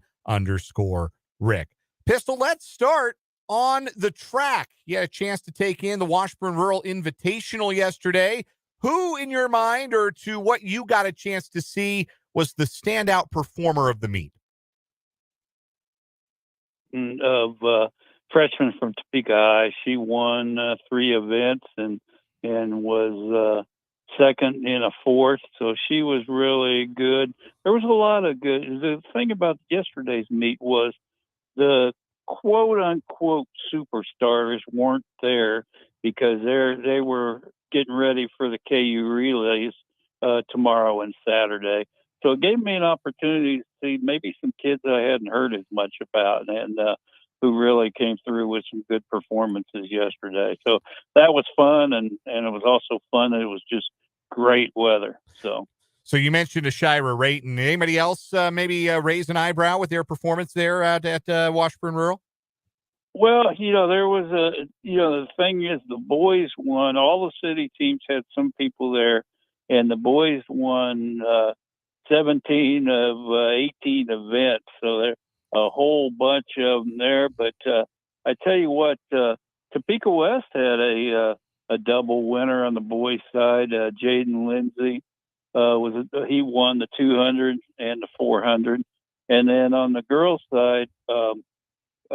Washburn Rural really did well, and what kind of stuck out with them was that they swept the throws. The Peterson sisters, they spell it wrong, SEN, but the Peterson sisters, Reagan and Kaylin.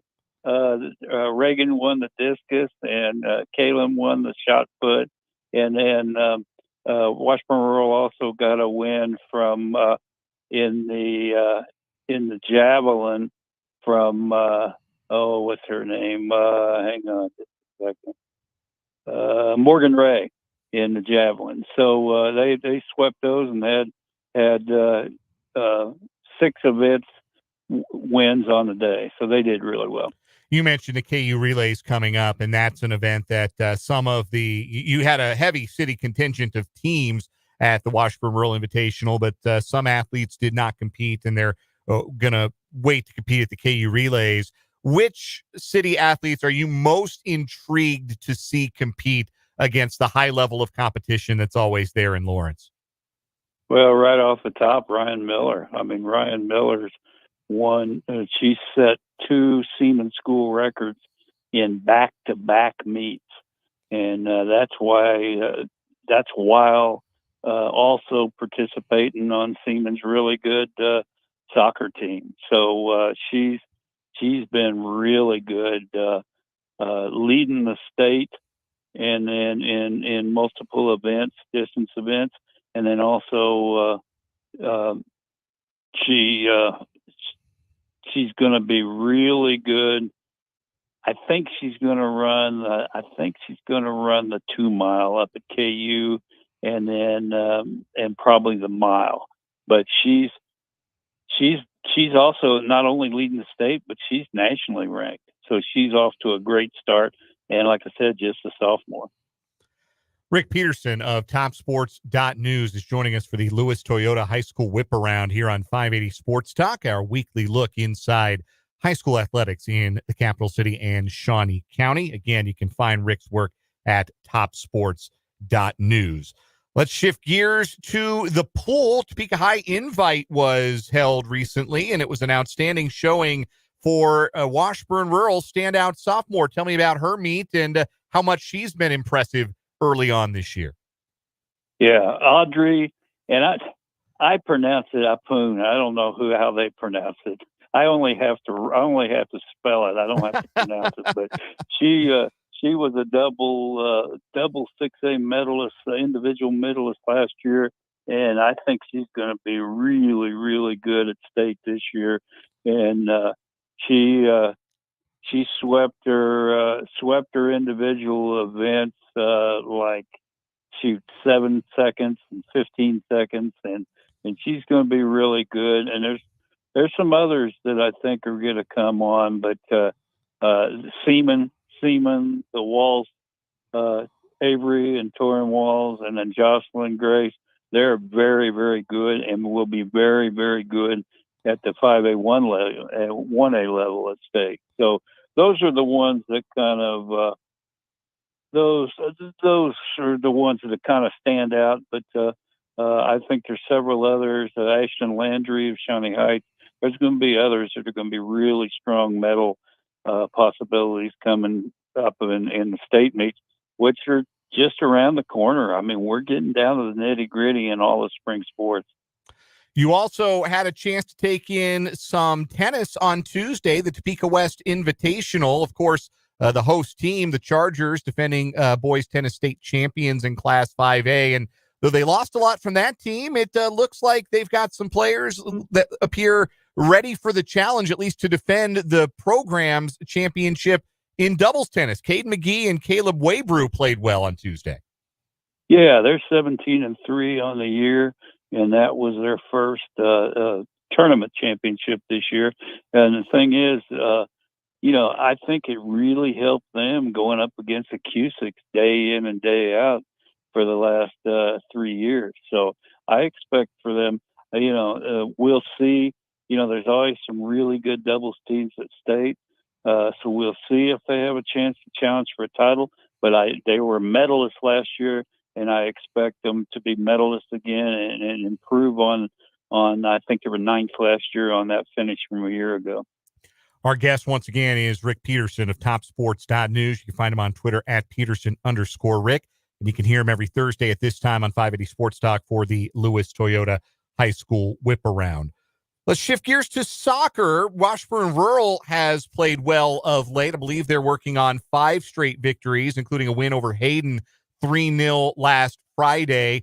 Rural always plays such a difficult schedule. So on the one hand, you almost don't want to look at their record necessarily because they're going to always challenge themselves outside of the Centennial League. But that being said, when they do put together a solid record and a winning streak like this, it tends to draw a little bit more attention because they're doing it against really good teams.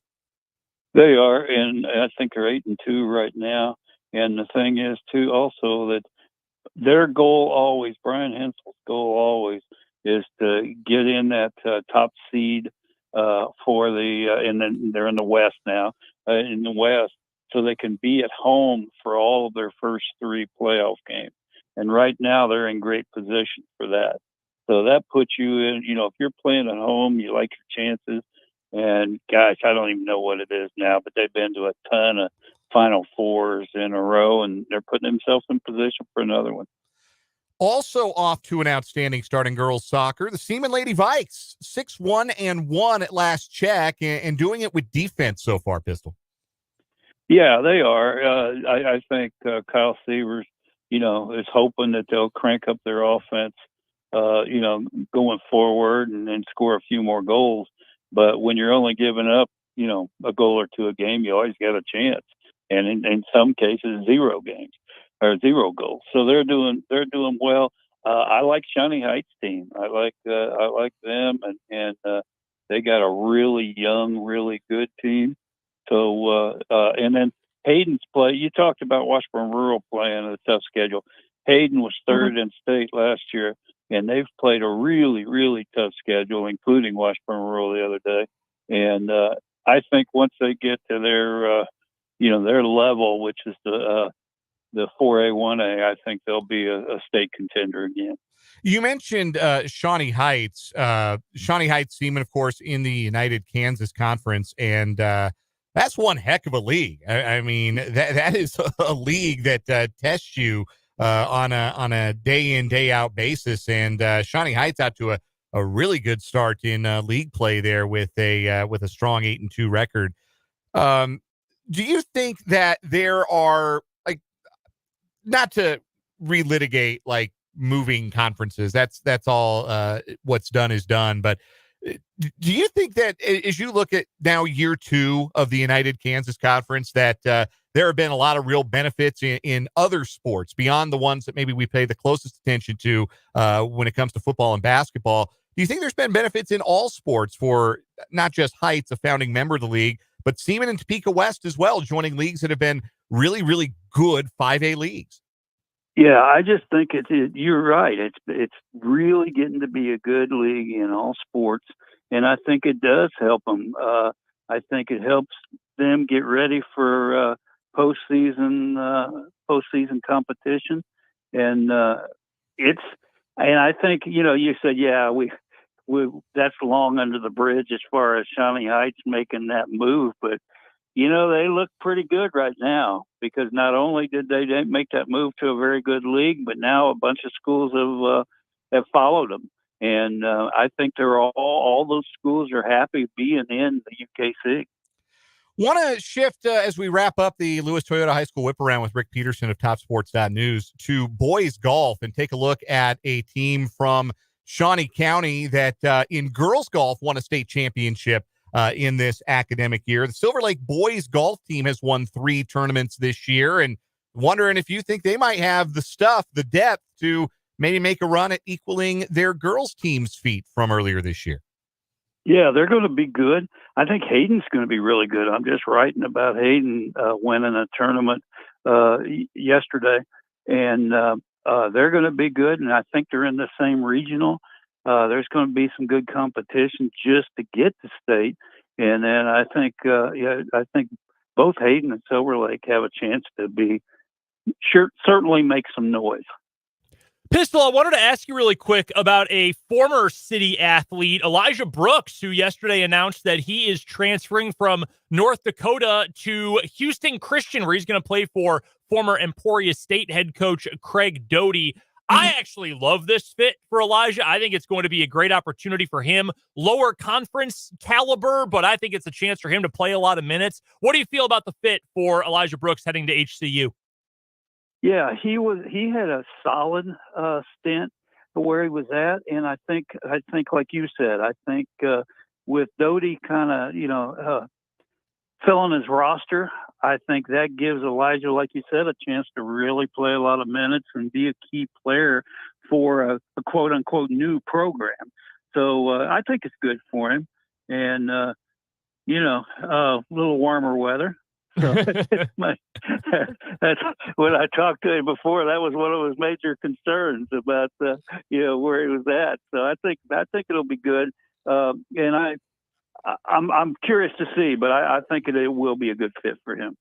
Rick Peterson covers high school sports in Shawnee County and Washburn University athletics at topsports.news, and he joins us every Thursday at this time on this program for the Lewis Toyota High School Whip Around. Pistol, it's always a pleasure. We'll look forward to reading your coverage of all of the local events throughout this weekend and talk to you again next week. I look forward to it. Thank you. That is Rick Peterson. Man, I said it on Twitter yesterday when I saw the news. I've said it on here before. Elijah Brooks is one of my favorite high school athletes I have ever covered. I know you've covered it longer than I have, and Spencer in a different area, but God, I love that kid's game. Great kid, too. I hope he stars. I hope in the Southland he is just awesome, and I think he's got a real chance to be. Coming up, we'll talk some portal news to lead off the 4 o'clock hour of 580 Sports Talk.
now it's the 4 o'clock hour of 580 Sports Talk. Brendan Dworzinski, Dan Lucero, and Spencer Dupuis all here with you in studio high up on Huntoon Hill in the capital city. Thanks so much for spending some of your afternoon with us. Whether you're listening on 580 AM, 104.9 FM, online at 580WIBW.com, or watching on YouTube, 580 Sports Talk, the name of the YouTube channel. We appreciate you being with us today.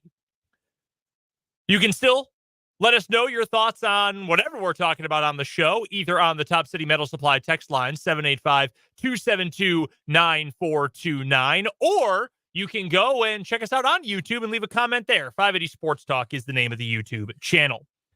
Who's interested in a keyword for the Alpha Media Choose Your Trip contest? I'm not, but it's only because I can't win. Yeah, so we can't. Our listeners can win, and I bet they're hyped. Yeah. Our keyword, which you can enter at 580WIBW.com. Our keyword for the 4 o'clock hour is mountain. MOUNTAIN. Mountain. That is the keyword. Head to 580WIBW.com. Click on Choose Your Trip. Enter the keyword, and you will be entered to win a trip to wherever you want to go, courtesy of Alpha Media. In this hour, we will get to some portal news, some major basketball portal news today. We already talked about it a little bit, in fact, today.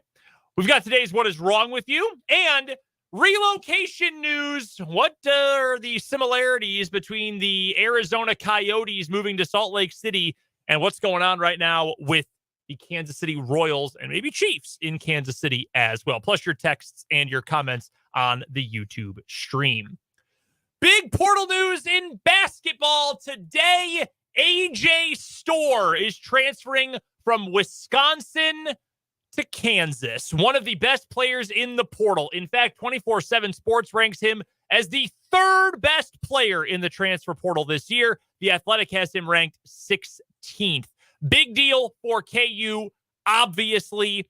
AJ Storr is not a great defensive player. Took a step back, 3-point shooting-wise, higher volume of them this year. But he's a good scorer, a natural scorer. You can play him at the 3 or the 4. Very talented, getting downhill to the basket. Are you worried about a guy who's been at now 7 schools in 7 years and his reliability? I don't know. Maybe. I'm more worried about guys who can actually go and score the basketball. So this is obviously a huge, huge get for KU. You've added Riley Kugel, super athlete. You've added Zeke Mayo, pure as can be, natural scorer. You've added AJ Storr, very good scorer with some shooting ability who can play the 3 or the 4. And you're still in the mix, by all accounts, for Rylan Griffin from Alabama, who I still think is kind of the missing piece, part of the whole thing for KU. A lot of wings, a lot of 3s in that group. I'm not going to complain about that. That's something, the 2 and the 3 was something KU really stunk at last year, and not getting enough offensive production from outside the painted area from the 4 as well. That's the KJ Adams conundrum. I'm sure we'll get to that here in just a second. But even if you don't get Griffin at this point, you add Zeke Mayo, you add Riley Kugel, now you add AJ Storr. That's a whole lot more firepower than KU had a year ago. And I'm all in on this. I saw some people on some of the boards today. One, I saw a Kentucky fan who said Bill Self wasn't a good coach because he only has 2 national championships, which is very funny. Do you know how many titles Kentucky has won since Bill Self took over at Kansas? 1? Fewer than Bill Self has. They just got the 1, the Anthony Davis title. 2012. Yeah. The Anthony Davis title, because they had the best player in the country and one of the best of all time. Yeah. One of the best one and done. When you include actual quality of player, what they've done in the NBA, and the college accolade. Yeah, it's either him or Melo. Yeah, Melo. Both of them beat KU in the national final, which is, I guess, I've always coincidence, but I've always said that one and done is bad for the game, and that would back up my point. I think that it's bad for the game. Real quick regarding AJ Storr, Bill Self has put out a statement. The signings of both Storr and Mayo are official. So now the coaches. What has Zeke been doing? Yeah, I don't know, but now Self can comment on the additions of these players, and this is from Bill Self's statement about Storr. AJ is a great athlete and one of the top wing players in the portal. He pulled his name out of the draft, and we are happy he chose to come to Kansas. Whoa! Oh, whoa! Okay, hello. That's news to everyone. That is big news to everybody. Wow. Okay. All right. I'll take that. Bill Self breaking news that nobody else knew. Yeah, that's a big deal. AJ Storr, a couple things here real quick on him. One, he's from Rockford, Illinois. Shout out Winnebago County. Cheap Trick, America's greatest rock band. Also, played against KU twice last year because he played for the Bahamian national team. He scored 15 points a game against KU. They're pretty good against the Jayhawks in 2 games down in Puerto Rico. The Bahamian team, you just have to have Bahamian heritage to play for it. You don't actually have to be from there, which is why a guy from Rockford, Illinois was able to play for the Bahamian national team. That's big, though. That's important. And again, if you get Griffin, holy cow, this KU team might be the most talented in the country next year. But even if not, they have added so much offensive quality to this team. And if you believe what we do, that Bill Self will make the defense work regardless, you just got to go get bucket getters. Look what KU just got, a bucket getter. There are some whispers out there right now because you still have to figure out what Hunter Dickinson's going to do. My assumption, and the assumption of Michael Swain as well, among other people, he'll enter the draft and then eventually come back to KU. I do think that is what is going to end up happening, considering he was also out recruiting on Twitter for Jeremy Roach to come to KU the other day. Saw that. So I assume Hunter is going to be back. There are some whispers out there that LeBaron Philon, who is one of the members of the highly touted KU recruiting class for this year, is maybe not a solid commit to KU anymore. He is signed. KU will let him out of his letter. That's a formality at this point. If he decides to leave, a lot of guys who are being brought in, the minutes, probably not going to be a lot of them this year for Philon. He's a good player, had a really good end to his high school season this past year, including a game that was just the other day, in fact, where he played really, really well. That was televised on, I think, ESPN too. Summit, right? Yeah, the Hoop Summit. And look, I get it. It's a very complicated issue. It's not as simple as, we're running off high school kids, this is a disaster, or, yeah, whatever, we got portal guys, who cares? It's not as cut and dry as either of those. I think it's actually a really interesting discussion about chasing guys off. And it's just a rumor. He deleted KU stuff from his Instagram. How much does that mean? I don't know. You can argue it that, hey, look, you go with the sure thing. And if you think AJ Storr and Zeke Mayo and maybe Rylan Griffin are going to contribute more to you possibly winning a title in 24, I get why you would go with that. I also understand the people who either A, say, I hate not having guys who I can root for 4 years, but also it doesn't really seem like the right approach to just go for no continuity and to have essentially year-to-year deals with these guys. I understand why people feel that way. I think it's an interesting discussion. The one thing I would say to a player in that position, maybe it's Philon, maybe it's someone else, you're going to have to compete everywhere because this isn't just a KU thing. This is an everywhere thing. Unless you want to go to Wisconsin, where AJ Storr came from, which has this year had 6 exiting portal players and 0 incoming. They have no transfer commits with 6 players lost. Unless you're going there, you got to compete for minutes anywhere. I mean, it just is what it is. Nothing's going to be promised to you, which makes me think it might be more of a numbers game because KU still only has 12 scholarships for next season. So the way that works, and because I was confused about this too, one of the next 2 years, KU has to go with 12 because the way that it was set up was 3 over for the NCAA FBI punishment thing. The IARP punishment. The IARP. I can't. I'm so sad I have to use those letters again. To the IARP. Yeah. They said it was 3 scholarships over 3 years. KU burned 2 this past season. So KU over the next 2 seasons just has to give up a scholarship one of those years. So KU in theory could go to a full 13 this year, but then next year would be limited to 12. Don't know exactly. Still don't know exactly what Elmarco Jackson and Jamari McDowell want to do. The longer it goes on, I figure the more likely it is that they stay. You're right. It might just be there's only one ball and somebody's got to go. Maybe KU just wants to get rid of the punishment right away. I don't know. The only thing I know is KU was better today than it was yesterday. Adding AJ Storr makes this a better team and a better offensive team for sure. Yeah, he was Wisconsin's best player this last year. And Wisconsin was a decent team. They were 5 seed in the NCAA tournament.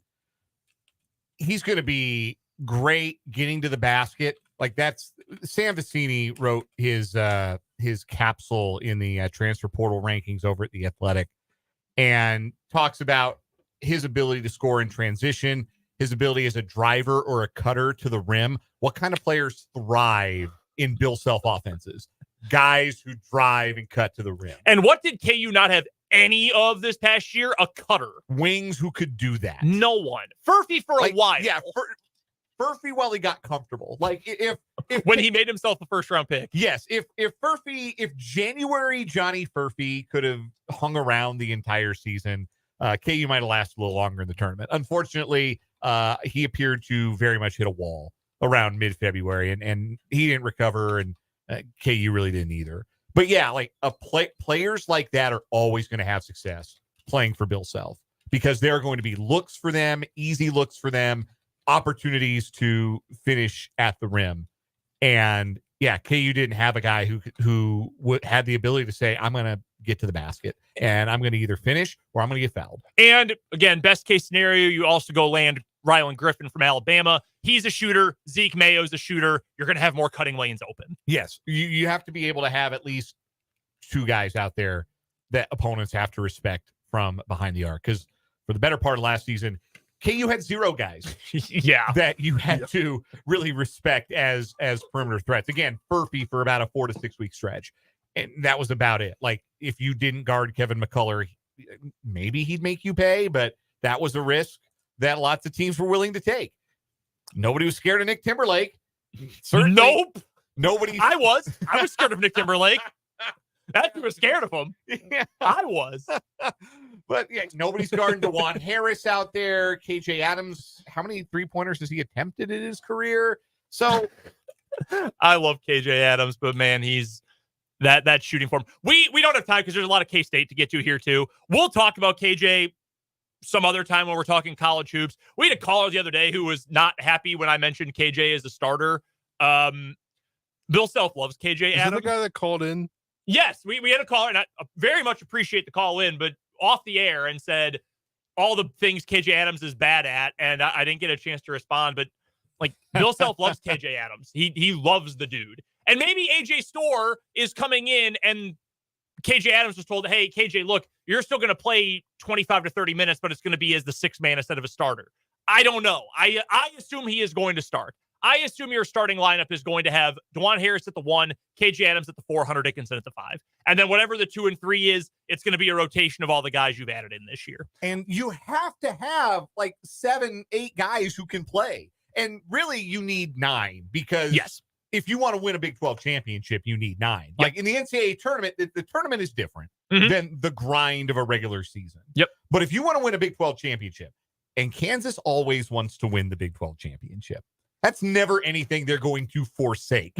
Even though this year it sort of felt like they didn't really. They just understood that it was very clear, I think, to Bill Self by like mid-January. Yeah, we don't have the horses to go win a league title. Yeah. But they always want to win the league. And to win the league, you have to have 9, 10 guys. So you aren't burning out your starters. So you're not playing DeJuan Harris 40 minutes a night. And you're not playing Hunter Dickinson 36 minutes a night. Like, you're giving these guys a little bit of a breather. And I think you can do that. I think that with things shaking out the way it looks like they're going to shake out, if you add Rylan Griffin, if Zeke Mayo is your super 6th man off the bench and Griffin and Harris are your starting 1 and 2, and then it's Storr at the 3 with Kugel off the bench, like, hell yeah. Sign me up. Rules. Yeah, sign me up because that's super athletic. That's 3-level scoring. And then you make the big man rotation work one way or another. You can use KJ as your backup 5, which lineups that KU uses with KJ as the backup 5 are generally really good. They just couldn't do that last year. No, you couldn't. Because they didn't have a backup 4. Yeah. Or a backup 3, or a backup 2, or a backup 1 that they could count on, right? Yeah. No, that's true. KJ's offense, he's a 5 offensively he's a 5 and a 4's body. Yeah, which is not always super great. And again, we'll get to that later because we do have a bunch of other stuff to get to. By the way, though, he has shot 7 threes in his career. I've blocked out 6 of those. I remember 1. I do not remember the other 6, which is probably for the best. He has not made any of them. By the way, the KU women also landed a transfer today. Local kid, Andover product. Brittany Harshaw transferred from Creighton to KU. the in-state schools continue to bring some players home. Yeah, she didn't play a whole lot for Creighton last year, but that's cool. Good ad for Brandon Schneider at KU. Michael Swain said they needed more depth when he was on the show the other day, and yes, they're getting some depth. All of the depth who had eligibility left transferred out. Yeah. So yes, bringing back some bench pieces, especially a local player. That's a positive. It's a second local player, I think. Yes, along with Snia Copeland, who's from KCK. I don't remember if there's a third. I think there's another one. K-State. Let's get to this on the basketball side here. Tough weekend, I would say, or weekend. Tough last 48 hours. Feels like a weekend. We came back after a day off. No Terrace Reed, the Michigan big man transfer. He is going to go to UConn instead. To be blunt, K-State's not going to beat UConn for a player right now, unless it's a numbers game. That's just not going to happen. This isn't meant to be a slight at K-State, but I thought Terrace Reed was more of a K-State player than a UConn player, to be completely honest with you. But UConn needs depth too. I just figured he'd rather go somewhere with a bigger role. I'm happy to be wrong, but I'm a little surprised by that move. Michigan people really thought it was going to be K-State when Terrace Reed left, and it is a little bit surprising that went in a different direction. But look, if you don't get that signature on the dotted line, and then a program like UConn comes calling, like you said, that's not a recruiting battle you win a whole lot. No, so it is what it is. The interesting note here for Kansas State, Baba Miller, who took his visit to K-State over the weekend, sounded great. The folks over at Go Power Cat are good friends from 24/7, and Tim Fitzgerald's going to join us coming up tomorrow. We'll ask him a little bit about this. They put in one of their crystal balls. That's 24/7 Sports. If you're not on that website very often, the insiders will put in their crystal balls, as essentially a pick of where a recruit or a transfer will go. They put one in for Baba Miller to go to K-State. Then all of a sudden, Kentucky reached out and showed interest, and now suddenly that crystal ball is not posted anymore. I don't know exactly what that means. They have some paywall content about that. I'm not going to give away that information for free, but they have written about that over at 24/7. I don't know what that means in reality, and if the odds of him ending up at K-State are any different now that Kentucky is in the mix. I will say it does not feel great, because Kentucky's got a lot of opportunities for guys to come in and play. Yeah, they don't have any players now. Especially because one player who we thought might be ending up at Kentucky, Ali Khalifa, your boy. I was just going to say that. Jokic. Have you seen where he's going to end up? Yes, he's going to Louisville. Yes. And he is going to sit out the entirety of the 24-25 season to get his knee right. I did not see that. I didn't see that part. Wow. Oh, okay, here it is. He will be redshirting this upcoming year. Okay. Interesting. Very interesting. So they've got a lot of time. And Ali Khalifa, big man. Baba Miller, big man. Can stretch it out a little bit. He's just a thin guy, but he's a big man. Kentucky's tough. Kentucky. That's tough. It's another one it's hard to win recruiting battles against. And Mark, I don't know what kind of recruiter Mark Pope is. Like, I don't know what his reputation as a recruiter is, but a guy who loves his alma mater like he loves Kentucky, he does. When he talks about it, you can hear it. I bet you those visits, when he gets into your living room or brings you to campus and he is talking about restoring the feeling at Kentucky, I bet you that's a pretty powerful pitch. He finally gets to, he gets to recruit to a place where you can make eye contact with the opposite sex and not get thrown out of school. So no, I mean, on a serious note, though, recruiting at Kentucky is a lot different than recruiting at BYU. Yeah, it's a different class of athlete, different class of player that you're talking about. A wider, a broader array of talent. Yeah, that you have access to at Kentucky. So, no, that's very that true. That doesn't feel great. But the thing about the crystal balls or the projections at any website, subscription or otherwise, that you hear from, those are often either incorrect or just premature. Sometimes they're just premature. Like Mark Mitchell had a crystal ball for K-State. He committed to Mizzou today. That's funny. I will say that. That is very funny. People are going to really hype that move up. So I will leave it at that. So, but the broader stroke is that it is you're starting to run out of options as far as viable bigs, viable starting centers go for K-State. Like Baba Miller, I think would be such a great fit, but may not happen. And then what you're looking at for K-State is, hoping David Gasson comes back to school. Because if he came back, I think he could start at center. He's a little light in the seat against some of the more physical big men in college basketball, but he can play the 5. Like he's tall enough. He rebounds well. He functions in the offense in a way that makes him an acceptable option. But you don't have anybody else. Like literally, you don't have anybody else. And that doesn't mean, look, the portal's still open for a while. It doesn't mean it's not going to happen if Baba Miller commits to Kentucky by the time I finish this sentence or we go to commercial break. It's not gloom and doom, but if you're looking for an impact guy, you want to bring dudes in, as Jerome Tang has said. And I think Doug McDaniel is a dude, but it'd be nice to bring one more dude into the program because they were short on dudes this last year, and they make the NCAA tournament. So I would like to see them bring in a big, but be patient, keep the faith. I don't know. I mean, I haven't looked what other realistic options are out there in the portal right now, but this feels to me like a something of a crossroads if you're Kansas State. Like, you got the guy on campus. You have a relationship with him. He's a good fit for your team. You think you can get more out of him. You got to seal the deal. And I know Kentucky is a tough one to match up with. Terrace Reed at UConn. No program has more power and pull and Q rating than UConn right now. I get it.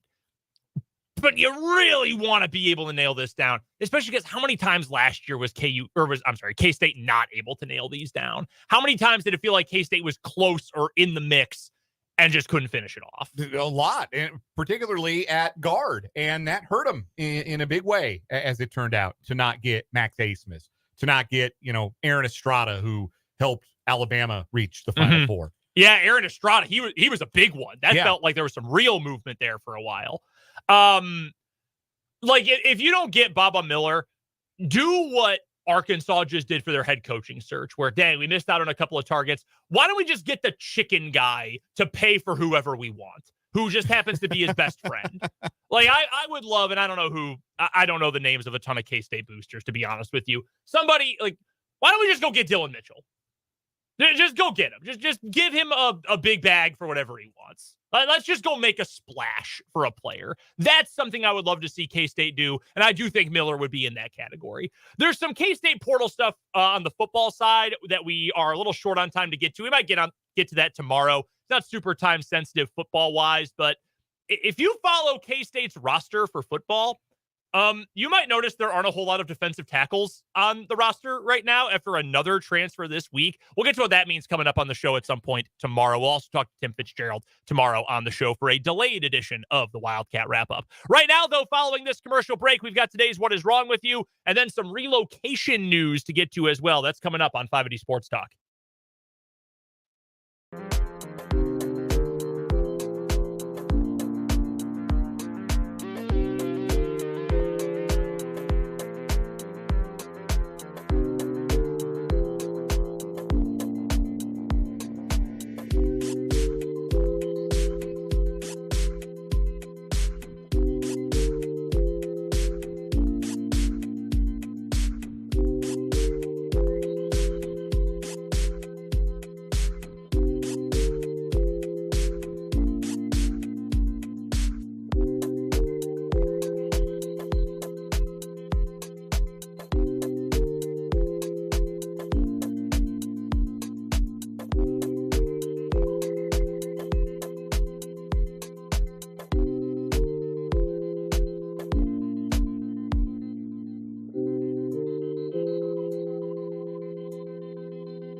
Wrong With You time here on 580 Sports Talk. Our winner so far this week, if you had forgotten from Tuesday's show, a police officer in Cambridge, Massachusetts, who had been on the force for 37 years, had his gun go off accidentally inside of a bathroom because he left it on the coat rack, the coat hanger on the stall door by the trigger shield. That's what he dangled it from, and it went up. Not to mention, he's like a 20-something year veteran. 37 years on the force. He started in 1984. I'm sorry, 1987. Thought it was 2021 for a minute. 1987, and he was doing this, which means he probably was doing it all the time in the first place. Yes, he has absolutely done that hundreds of times, and he can't believe, of all the times for it to happen, for me to accidentally have the gun go off, had to be in a damn school. He had to be furious.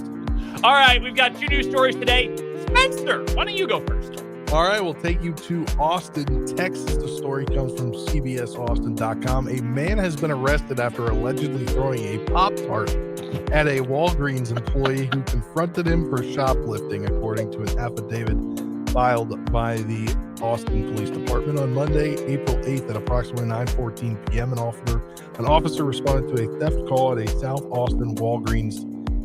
Upon arrival, the officer made contact with the complainant, who stated that an individual had taken property from the store without paying for it.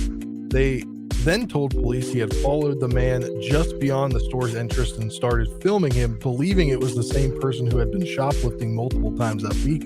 During the confrontation, the suspect allegedly hurled a Pop-Tart at the man, striking him in the upper chest/clavicle area and causing pain. Causing pain? Oh, come on. Court documents said. How far was he throwing the Pop-Tart? Are we Roger Clemens? Oh, God.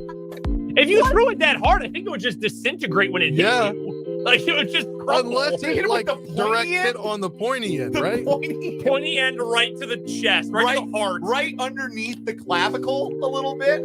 How hard would you have to throw a Pop-Tart to cause pain?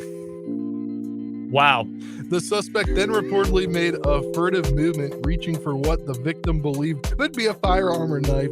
Fearing for his life, the man retreated inside the store to call 911. The suspect maintained control of the stolen property worth a whopping $58.62 and fled the scene on a bike.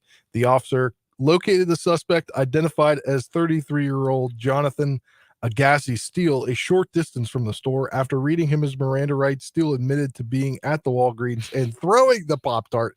He was subsequently arrested for robbery by assault, a second-degree felony, and trespassed from the Walgreens. So I always ask the same question because we get a lot of people throwing food at other people's stories. Mm-hmm. We had one just yesterday. The guy throwing the pizza dough. Yeah. Or not yesterday, the day before. Yeah. The guy throwing the pizza dough at his roommate. So I ask it again about the Pop-Tart. How do you think he threw it? Okay, so if this allegedly hurt the man, you had to have tomahawked it. Yeah. Like, you can't open palm throw a Pop-Tart. Like throw it flat, like, yeah. No, it wouldn't get, you'd be throwing it like you were Phillip Rivers, one. Text from the 785. Dude threw the Pop-Tart like a ninja star. Yeah, that's how you had to throw the thing. And yeah, you're right. Hit him with the pointy end of it. Okay. Do you think he came overhand with it? Or do you think he sidearmed it like Dan Quisenberry? See, I think you have to go over the top, because if you sidearm it, the thing's just going to collapse on itself. Yeah. You're going to end up with just a crumb in your hand. I With don't that know. velocity, it's going to break. I think you can throw it sidearm. Should we test this theory? Do we have any Pop-Tarts? Go to the Pop-Tart closet? Do we? I'd eat one right now. I have some at home. I'll bring a Pop-Tart in. I have some at home, Who too. wants to get hit by a Pop-Tart? Not me. I'm not throwing at anybody. I don't think you could throw it sidearm. Spencer, let me see if this hurts. I'll do it. You can throw a Pop-Tart at me. That's fine. I'll do it. We'll put it up on the YouTube. It's content. I think you have to go overhand. I think you have to go tomahawk downward movement with it. You got to. And for anything to happen like that. Paul in the YouTube live chat offering to buy us a box of Pop-Tarts and meet us at Axe and Ale after the show. Listen, man, you want to buy us I'll do whatever. You're going to buy us some Pop-Tarts, dude. That's pretty good. Jeffrey on YouTube says should have caught it in his mouth. Wouldn't have hurt, probably. I wish they would have specified the flavor Pop-Tart. Yeah, me too. I also wish that. This strikes me like a s'mores guy. You think? Yeah, this strikes me as it was a chocolatey Pop-Tart. I love the s'mores Pop-Tarts, undefeated. Cinnamon. I like the fruit ones. Cinnamon's undefeated. Like, you give me a wild berry Pop-Tart, I eat a whole box in one sitting. Question. Do you guys put it in the toaster? No. Me neither. Okay, good. I know people that do that, and I'm like, I've never done that before in my life. I just take the thing and walk with it. A famed moment in 580 Sports Talk history. It was us, Jake LeBon, and Britt Z, who, when he was producing the show, having a way too long conversation about the way people eat Pop-Tarts and finding out that Britt and Jake's wife butter it. Yeah, butter on the Pop-Tart. Butter on the Pop-Tart. Excuse me? Yeah, lunatic behavior. My apologies to Britt and to Lindsay, but yes, lunatic behavior. Yes, that was a long time ago. Greg in the YouTube chat, welcome Greg, asked if the Pop-Tart was still in the wrapper, because then it would have been 2 Pop-Tarts. Okay, That's true. Britt's mad at me back there for making that comment. Yeah, see that? Okay, I could understand that. And then you couldn't eat it either, because by the time you opened it, it would just be a pile of crumbs. Yeah, it wouldn't hold together too well. Good aim, though. Yeah. I mean, Yeah, no kidding. Jeffrey also on YouTube, blueberry frosted. That's a good one. That's a low-key good one. I like all the fruit ones. yeah, I don't Cherry, strawberry, blueberry, raspberry, all good. I don't have a problem with the fruit ones, but I think that the chocolate one, like the s'mores, goes really good with a morning cup of coffee. Laramie in the comments says toaster strudel. Step up your game. Look, I've never had one of those in my life. You're missing What? out. They're pretty good. If anybody wants to change that, you've never had a toaster strudel? nope. Never. Wow. See, Been a Pop-Tart guy. okay, aim this comment at Spencer then. I love toaster strudel. I did not own a toaster for a long time until my now wife moved in with me, but I loved toaster strudels growing up. I've got no beef with the strudel. Aim that at Spencer. We could literally, this conversation could just continue and continue because we got a funny text. I have, yeah, this is very good. I haven't had one in a long time, though. I do love toaster strudel. My story is going to take us to Clearwater, Florida, where a 53-year-old boat captain was arrested and charged with boating under the influence on Friday. The visual of this is the good part, the imagery of it. Witnesses told law enforcement that John Beckwith, the captain of the Clearwater Fun Boat, was impaired to the point that he fell off the vessel just before 2 p.m. Police say when they spoke to employees on the boat, they were told that Beckwith arrived at work stumbling with food all over his face. According to officers, the boat that Beckwith was working on had 30 people on a boat tour. They also say that Beckwith performed poorly on the field sobriety tests. He blew a .118 and a .115. The legal limit for boating in Florida is .08. His breath smelled like alcohol, according to the Clearwater police. He was unbalanced and his eyes were bloodshot. How did no one stop him? Yeah. Apparently no security for the Clearwater Fun Boat. Guys reeking of booze and get on the boat with it. And the people let it happen. It is. Yeah. It is. Like people said he did all this and they weren't even concerned that he was driving their boat. Yeah, man. That's the fun boat. I guess Not so. that kind of fun. I'm calling for citizen's arrest at that point, man. Like, no, you're not steering this boat, pal. Weaving all across the. It took for him to fall in the water for them to call the cops. Just weaving all over. This must be what they meant by fun boat. Falling in the water is so funny. You know what's fun? Seasickness. You'll never believe this. This man also has prior DUI convictions in both Michigan and Arizona. How did he get the job as the fun boat guy? Then is my question. Yeah. What are the qualifications? Hey, this is boating under the influence, not driving. Operating a boat under the influence. Sorry. Do you think he introduces himself? I'm the captain of the Clearwater Fun Boat. I bet he does. I am certain that John Beckwith does that. Man, these stories are great today. So if somebody comes up to me and says, I'm the captain of the fun boat, I'm going to say, sure you are, bud. I bet you're an astronaut, too, and a dinosaur. I would ask if he knows Fred Smoot. Fred Smoot. That's what I would ask. That's a good reference. It is. Shout out to the Love Boat. Yeah. What a great moment in football history. The Love Boat. He's still in DC media. by Is the he way. really? Sports media. Yeah. Good He for comes Fred on Smoot. radio shows and I just listen because his voice is so funny. to hear him analyze football with his voice. I'm the captain of the fun. No, you can't. That's not even close. No, I think he was just saying This this guy would guy. introduce himself as the that's true. driver of the fun boat. All right. These are two really good stories. Who we got today? Ty goes to sobriety and throwing a Pop-Tart like a ninja star. Yeah, I still don't understand how a Pop-Tart can hurt somebody, but Yeah, a sub what is wrong with you is this guy. This phrase has kind of fallen out of favor. This dude's a wuss. Ow, the Pop-Tart hurt me. I'm scared for my life. Oh, give me a break. We have a great text here from the 785. Thank you for sharing this story with us on the Top City Metal Supply text line. No joke. I was on a whale watching cruise in Boston, and our ship sank because our captain was drunk and hit an underground island that is marked on every single nautical map. Had to be rescued by the Coast Guard.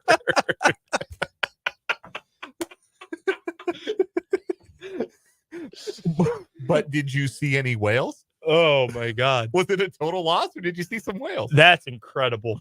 That's really good. Spencer, who gets your vote today? the Pop-Tart guy, because I literally have been holding on to this for a few days because I don't Been understand holding on to it. how this could be possible.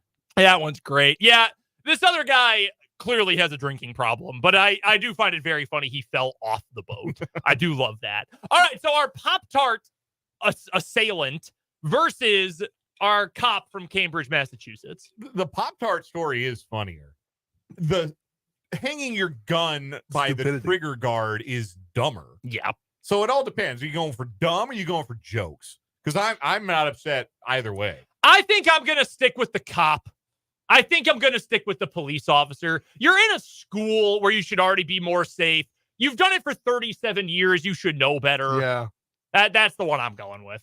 Yeah, I think that's fair. Yep. All right. Mark calls him Barney Fife in the YouTube live chat. That's pretty good. Our modern day Barney Fife. We'll go with that. He is the winner once again today in What Is Wrong With You. Coming up next after this commercial break on 580 Sports Talk, some realignment news from the NHL. How much does it mirror what's going on with the Royals in Kansas City? We'll tell you next on 580 Sports Talk.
We've got another professional sports franchise that is on the move. The Arizona, formerly Phoenix Coyotes, who were the original Jets, were they not? The Winnipeg Jets? Yes, That's they what I were thought. the original version of the Winnipeg Jets, not the current iteration of the Winnipeg Jets. Those were formerly the Atlanta Thrashers. Yes. So Yes, they were the Winnipeg Jets. They moved to Phoenix in 1996, and they played there until this week. And this really, I mean, there had been talk about moving this franchise for a while, but all the details really came quick. I mean, they've got an arena. They're going to play at the Delta Center now. Also been sold officially. Like, it's gone through. They've already gone through. So Yeah, Like, that's the fastest sale I've ever seen. All right, Board of Governors voted for it today, so it is official that the Arizona Coyotes will move to Utah next year. okay, yes, that's the. I was jumping all over the place. That's the key detail. headline. Yeah. Yes. That's the headline. The Arizona Coyotes hockey team, they are moving. They had been playing in a joint stadium with Arizona State the last couple of years. It only seated 5,000. They were trying to win land at an auction. Scottsdale and Phoenix were telling them, no, we're not building this for you. It's been a whole mess for a long time. They are moving the team after spending the better part of the last 30 years out in the desert. It is going to Utah. A lot of comparisons have been drawn between what the Royals and Chiefs, to a lesser extent, are going through in Kansas City and what the Coyotes are dealing with. So here are some details here. The residents of Tempe had rejected a $2.1 billion proposal for a new Coyotes arena a year ago next month. It also would have included housing and entertainment complex, etc. There were 3 different propositions. They all lost in blowouts. 56%, 56%, 57%, all voting no. And the latter of those 3, the highest turnout for a municipal election in recent memory in the city of Tempe. So here are some of the details from this. Tempe found itself in the middle of an intercity court battle because of the deal, and nearly every aspect of the proposal, from economic merits to tax breaks to claims about the property, had been heavily scrutinized. Controversy was even the driving force behind Tuesday's election. Outside activist groups were expected to refer the deal to the ballot because they were upset about the project's lack of affordable housing, the tax breaks it was slated to receive, and the number of union workers it would employ. That left Tempe and the Coyotes with 2 choices: either put the deal on the ballot themselves or wait for someone else to do it. They opted for the former and called an election on May 16th. That was, again, in May 2023. Outside activist groups, a proposal that had dubious claims of economic benefits, going to a ballot, all of these things. What does that sound a whole lot like? Sounds exactly like what we just went through out there in Jackson County. So I think it is tempting to look at that and see the parallels. But those are the only parallels that we're talking about here. The Arizona Coyotes have been a dead team walking since they declared bankruptcy in 2009. They could have moved right then. The BlackBerry guy, Jim, don't know how to pronounce his last name, so forgive me if I get it wrong. Jim Balsillie, or Jim Balsley. He was going to buy the team, move him to Hamilton, Ontario in 2009, and the league rejected the sale. Didn't happen. Gary Bettman, longtime NHL commissioner, has wanted to keep hockey in Phoenix so bad, to the point where basically the league ran the team for a 4-year stretch. Yes. Until about 2012. They've had a bunch of different owners since then. Their current owner is a guy named Alex Marullo, who bought the team in 2019. Well, not current anymore. Well, no, current as of this morning. Yeah. Bettman also helped to campaign for the arena vote in Tempe back in 2023. He let them play in a college arena, for God's sake. What does that sound like? That sounds like what's going on in Major League Baseball with the A's. Yeah. That's how desirous Manfred is of getting that team to Vegas by hook or by crook, is allowing them to play in a minor league stadium for a couple of years. That's an equivalent here. Like, you would never say, yeah, this is good for our league to have a team playing in a 5,000 seat arena, unless you really, really wanted that team to stay in town. And Gary Bettman was willing to do that for the last 2 years. That's where the Coyotes have been playing. That team has never had stable ownership. They couldn't pay their bills. They got kicked out of their old arena. Yeah. Yep. That's why they play in this college arena, because they got kicked out of the arena in Glendale because they couldn't pay their bills. And portions of the valley, that Phoenix metro area, particularly Scottsdale, have said, we're not interested.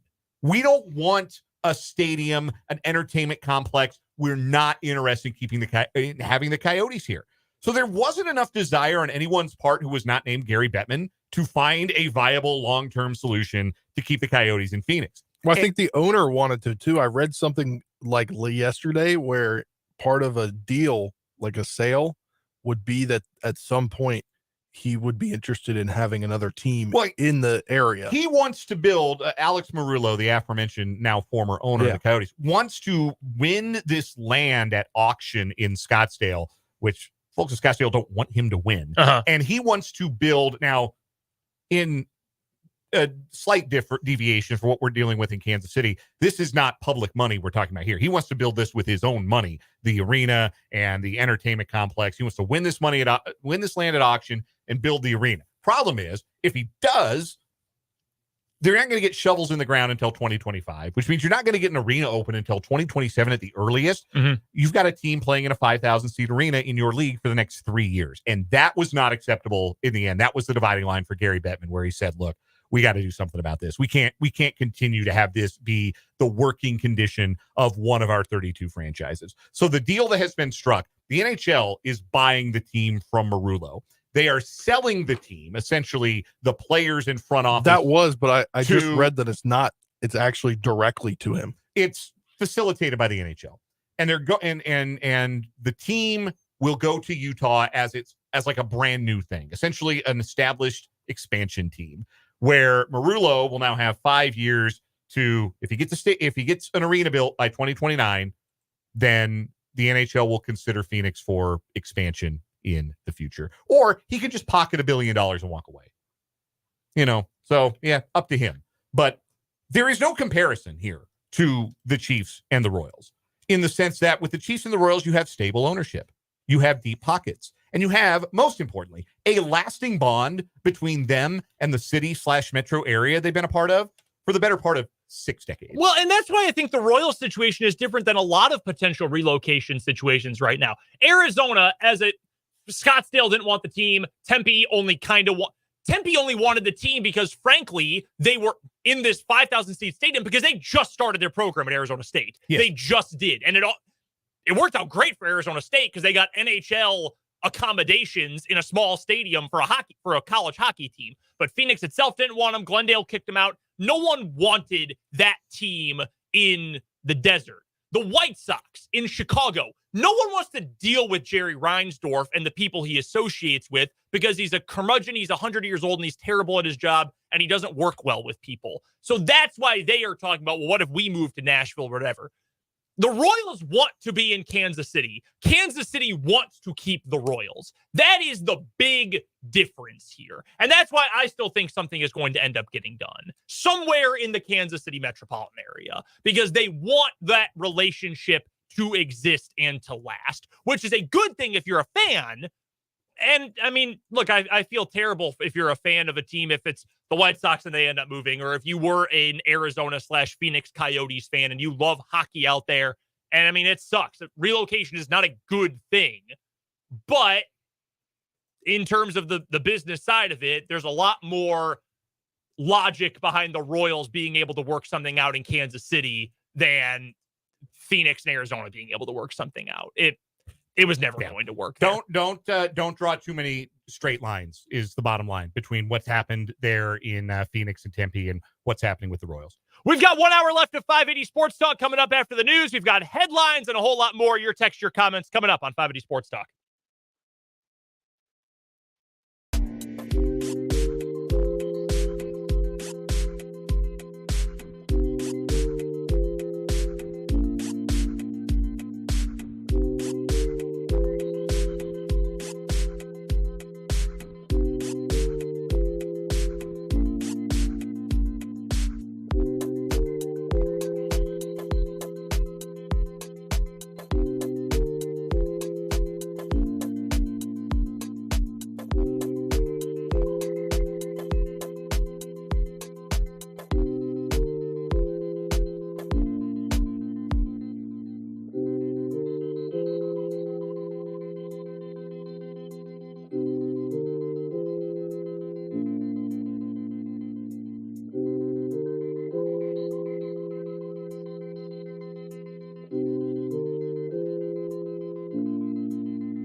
now, it is the final hour of 580 Sports Talk on a Thursday afternoon. Brendan Dworzinski, Dan Lucero, and Spencer Dupuy all joining you here on the show today. No Royals baseball tonight. Sorry. Tough luck. You have to spend time with your spouses and kids tonight. Not a lot of baseball tonight. No, Cubs got punted too. They're going to doubleheader tomorrow because of rain. That's always weird. There's always a few of those days, usually Mondays and Thursdays, right? Because that's when teams have off days where there just aren't a ton of games on the schedule. That includes, what is it? 4? A few games are already done. Angels lost to the Rays. Rangers beat the Tigers. Guardians won again. They beat Boston. Then the Cubs Marlins got postponed. Diamondbacks Giants coming up tonight. So that's it. 4 games will be played today. That's crazy. Not a whole lot of activity. Royals gain a game on in their second place lead. Yeah. Detroit falls to 2.5 back at first, and Royals have a 2-game lead for second place. So Kansas City will next be in action coming up back at home tomorrow, taking on the Baltimore Orioles. It'll be Alec Marsh on the mound for Kansas City tomorrow. Here on 580 Sports Talk in this final hour of the show. We'll get to our 580 Sports Talk headlines here in a moment. I've got a question for you guys about athletes you've seen in person. Also, we'll talk a little more Royals baseball coming up later on in the hour. The Top City Metal Supply text line, 785-272-9429. No more wasted money, no more wasted materials, because Top City Metal Supply will cut the exact length of steel, stainless steel, and aluminum you need fit to your project's specifications. Hit them up at Top City Metal Supply, located on South Topeka Boulevard, just north of Forbes Field. You can also find us on YouTube. YouTube comments been popping off all day. 580 Sports Talk on YouTube is the name of our channel. Go subscribe while you're over there if you have not already. We would love to get up to that 500 number. We're getting closer and closer to that. Our final keyword of the day is upon us, my friends, for the Alpha Media Choose Your Trip contest. Right now, head to 580wibw.com, click on Choose Your Trip, scroll down just a smidge to where you enter the keyword. Your 5 o'clock hour keyword is beach. B-E-A-C-H. Beach. So enter that keyword over at 580wibw.com. You will be entered into the Alpha Media Choose Your Trip contest for 2024. Let's get to our 580 Sports Talk headlines for today. My first one is something that if you've been paying attention to the insiders, including our own KU insider on the show, Michael Swain, you will have already known this was going to happen. But Johnny Furphy has declared for the NBA draft. That happened on Tuesday. We didn't get to this yesterday, though. He did keep the option of having his eligibility open. If he returned to college, he would not be transferring. He would come back to KU. Here's the thing, though. He's not coming back to college. There was a lot of talk yesterday and Tuesday night when this was announced about, oh, well, he left his eligibility open so he could come back. Or he could really use another year to develop so he can do that at KU after going through the process. First of all, he could. He could. He should. Sure. I could also spend a long enough time chewing on my forearm to get through the bone and have my hand separate from my body. I'm not going to do that, though. He's not coming back to school. I hate to burst your bubble if you're a KU fan who has been hoping that he would come back. Johnny Furphy ain't coming back. I would put it at 99.9%. He is gone to the NBA. And good for him. I hold no ill will against him. And the instant reaction, and we've talked about this before on the show, if you are predominantly a college sports fan, a fan of a college team over the pro game or a pro team, the instant reaction is always, oh, I need more time. They're not ready yet. And that might be true. Honestly, it probably is true. Johnny Furphy right now is probably not ready to play rotation minutes for an NBA team. Maybe the Pistons or the Wizards. Maybe one of them, because they don't have any other options. Here's the thing, though. You know what Johnny Furphy can do a whole lot more of in the NBA compared to college? Make a living.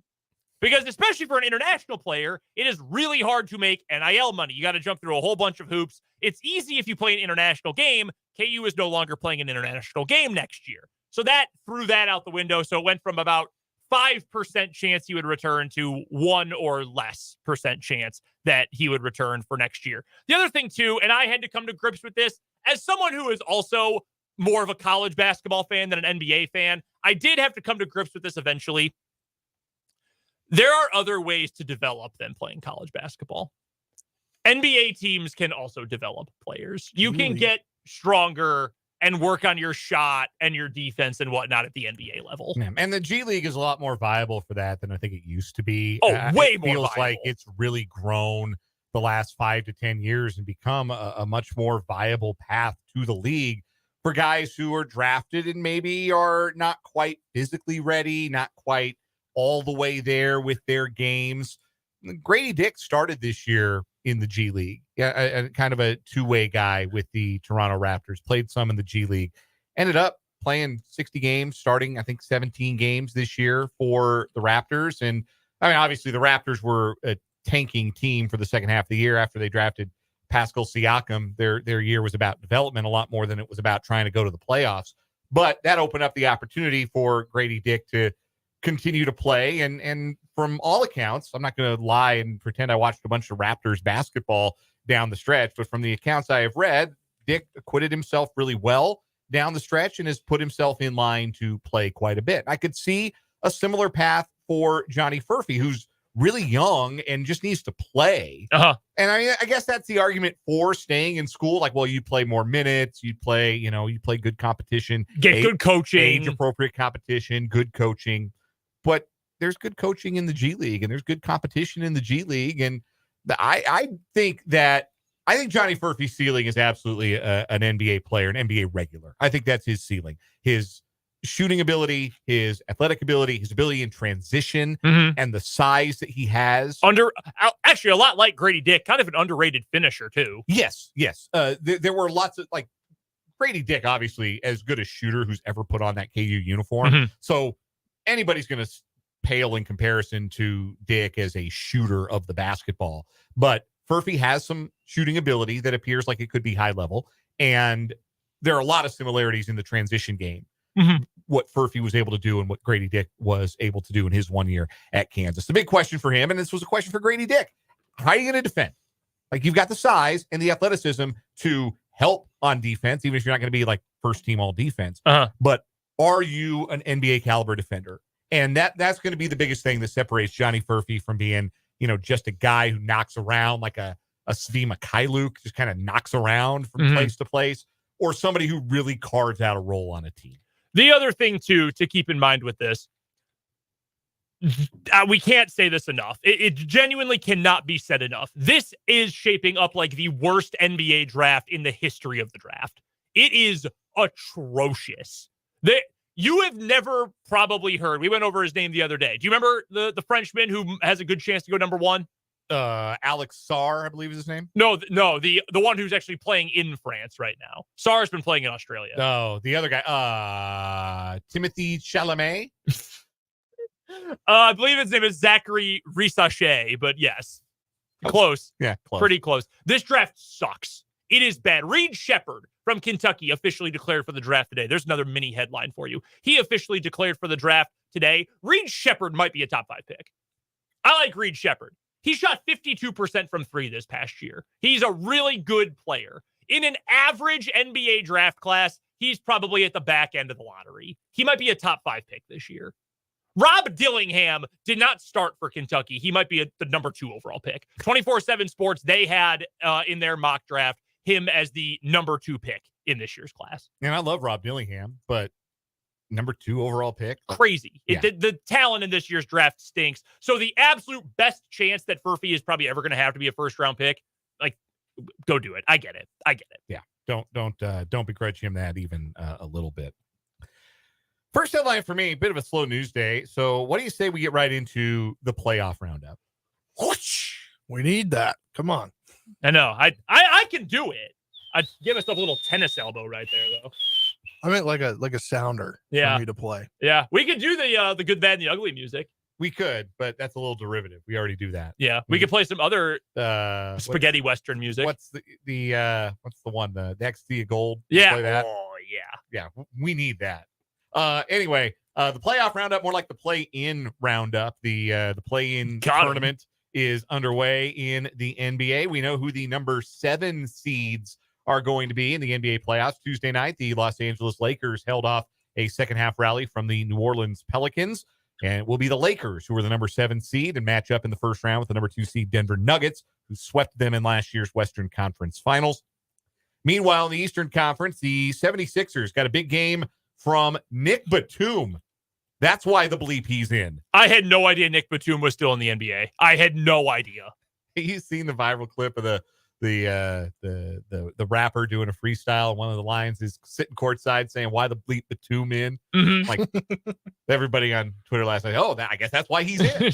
He was like, I think he made like 6 threes the second half. Something ridiculous. So crazy. 76ers held on to beat the Miami Heat. So the Sixers are the 7th seed in the East. They'll play the number 2 seed New York Knicks. As for the games that will determine the number 8 seed, both of those will be played on Friday. In the East, it will be the Chicago Bulls, who last night eliminated the Atlanta Hawks, taking on the Heat, who will likely not have Jimmy Butler for the game, as Butler suffered an MCL injury in that loss last night. So no Jimmy Buckets for the Heat as they try to return to the playoffs after, of course, going to the NBA Finals last year. Bulls Heat in Miami for the 8th seed in the East. In the West, it'll be the Pelicans hosting the Kings, who eliminated the Golden State Warriors and may have finally ended the Warrior dynasty with their play-in victory. The Pelicans will also be shorthanded for the 8th seed game. Zion Williamson suffered a hamstring injury late in that game against the Lakers on Tuesday night.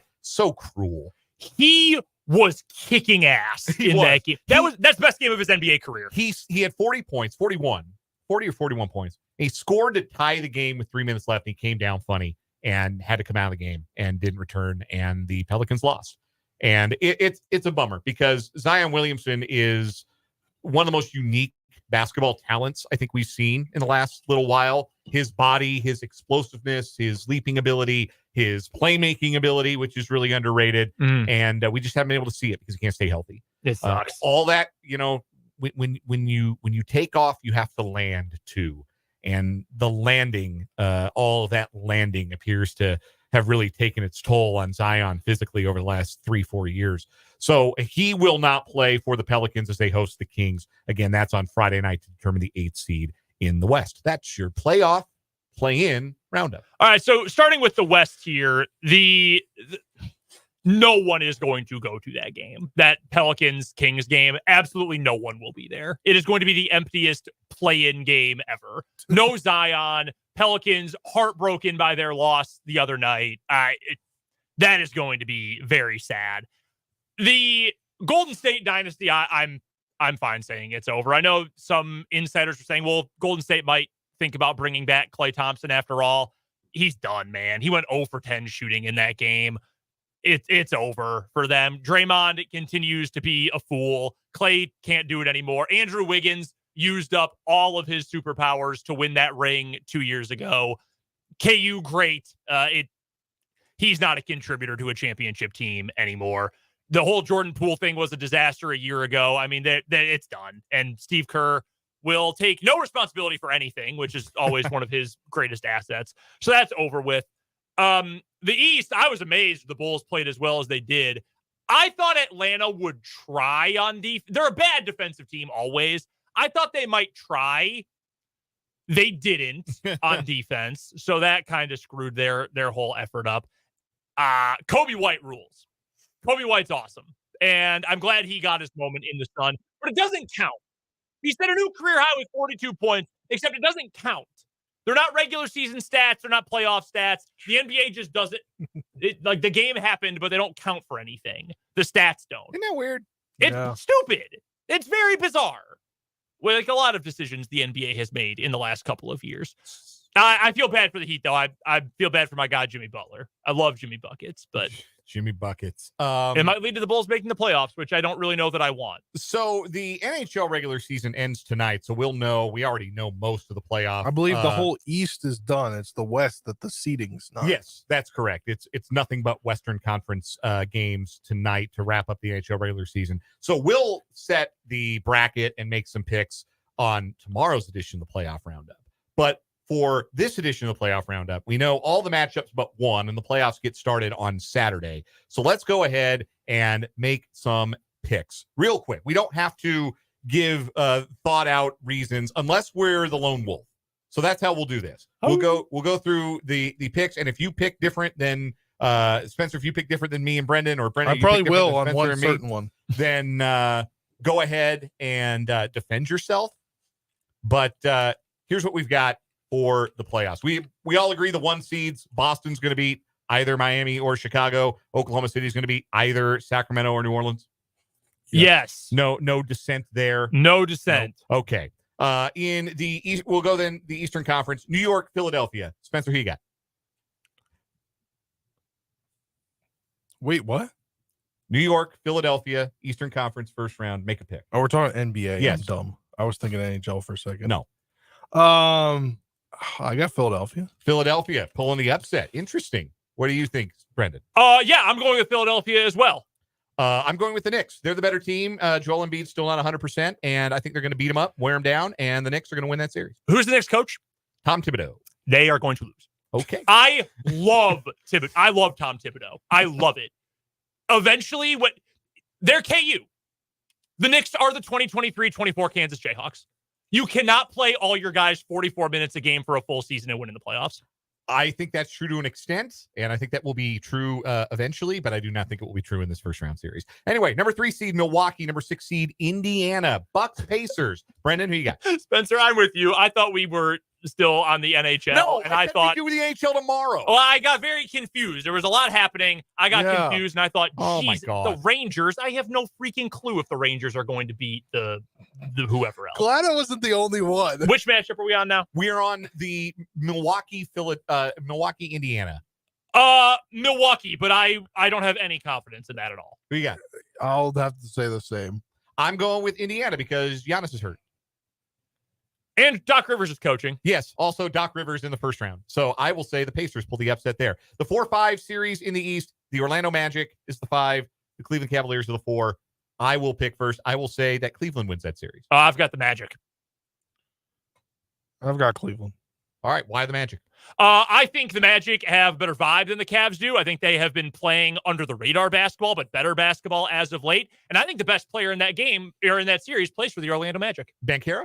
Yep. Good pick. Over in the West, number 2 seed Denver, number 7 seed Lakers. You know who I'm taking. Who are you guys taking? Nuggets. All right, 3 seed Minnesota, 6 seed Phoenix. Brendan, who you got?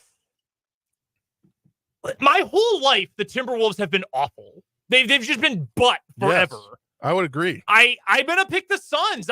All season I know the Timberwolves are good. I cannot believe in my head that I cannot believe that they're good, even though I know they're good. So I'm gonna go with the Suns. I echo. Hey, yeah, clean sweep. The Suns are a terrible matchup for Minnesota, and playoff Rudy Gobert is a bad recipe. So I like Phoenix to pull the upset there. The 4-5 series, the Clippers are the 4 seed, the Mavericks are the 5. I am taking Dallas. Spencer, who are you taking? I'll take Dallas. You have to be able to play some amount of defense in the postseason, so I'm taking the Clippers. Kawhi Leonard banged up. Kawhi is banged up. Dallas, they're.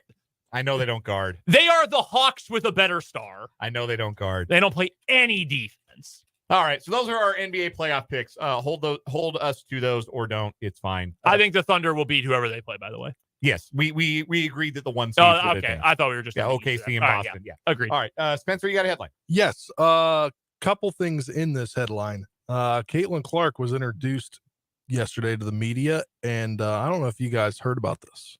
Her press conference? Yes. Yes, it was a train wreck.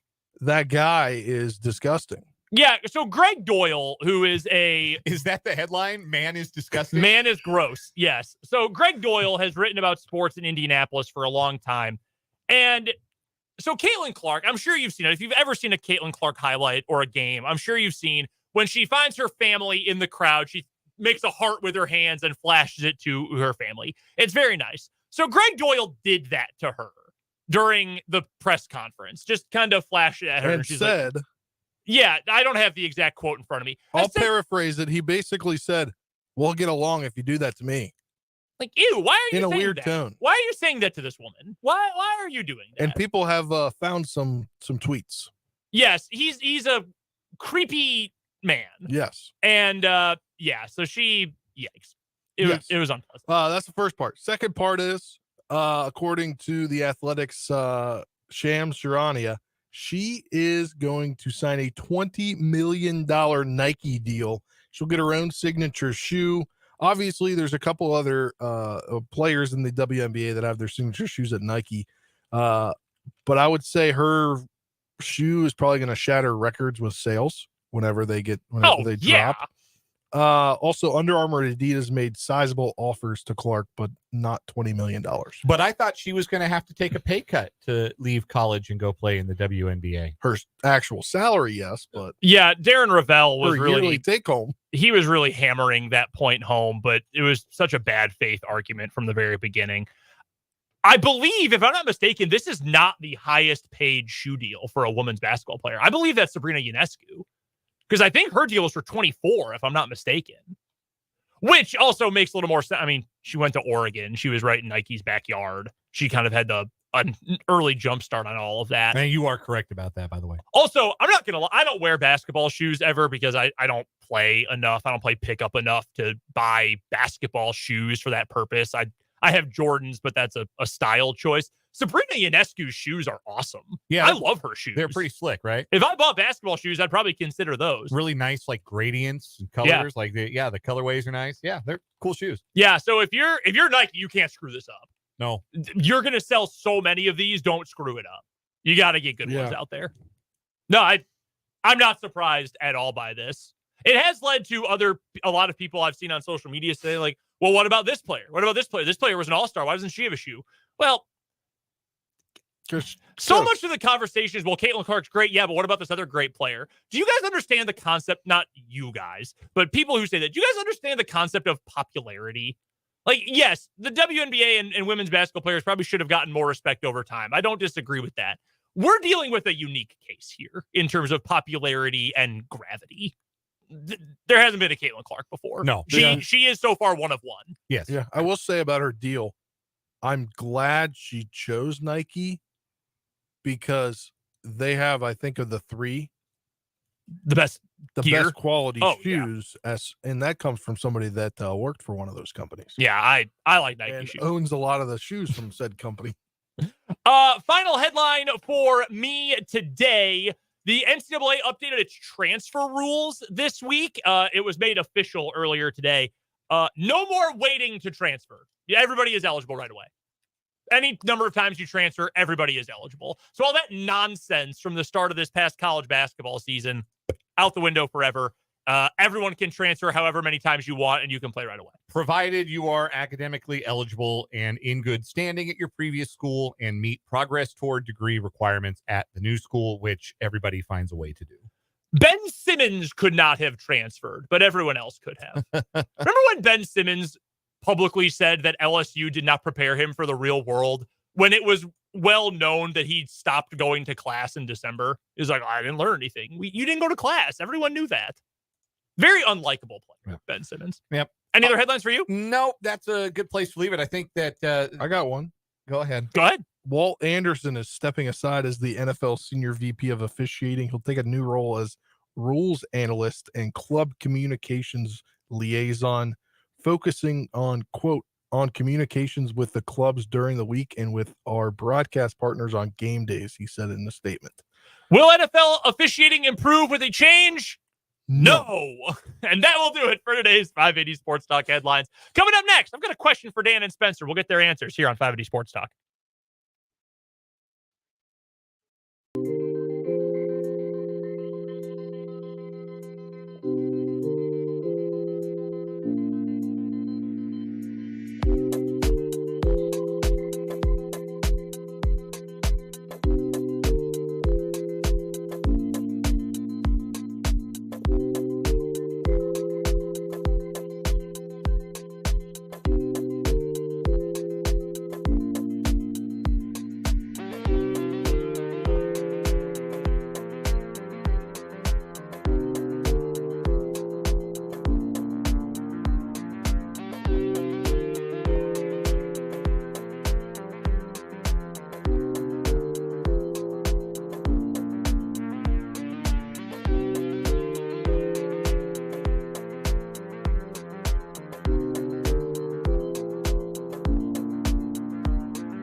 Wait, a question regarding our NBA chat from last segment on the Top City Metal Supply text line.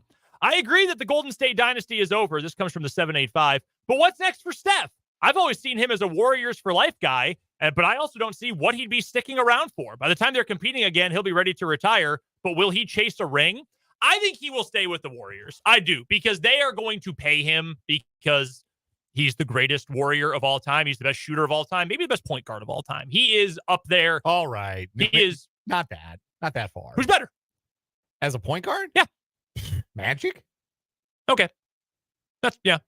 I was just hoping you weren't going to say Isaiah Thomas because I'd jump across the table. I'd put Isaiah maybe above him too. I would not put Isaiah Thomas up there. I also hate Isaiah Thomas, though. That's fine. I have nothing nice to say about that man. There's not a lot of nice things to say about him, but no. What hell of a player. I did say maybe, for what it's worth. You're right, Magic would. Magic was like his own position. He was a point guard, but like, it's not a lot of guys in NBA history who were point guards and the best player on championship teams. Like, yeah, it's those two guys and Curry. Yeah.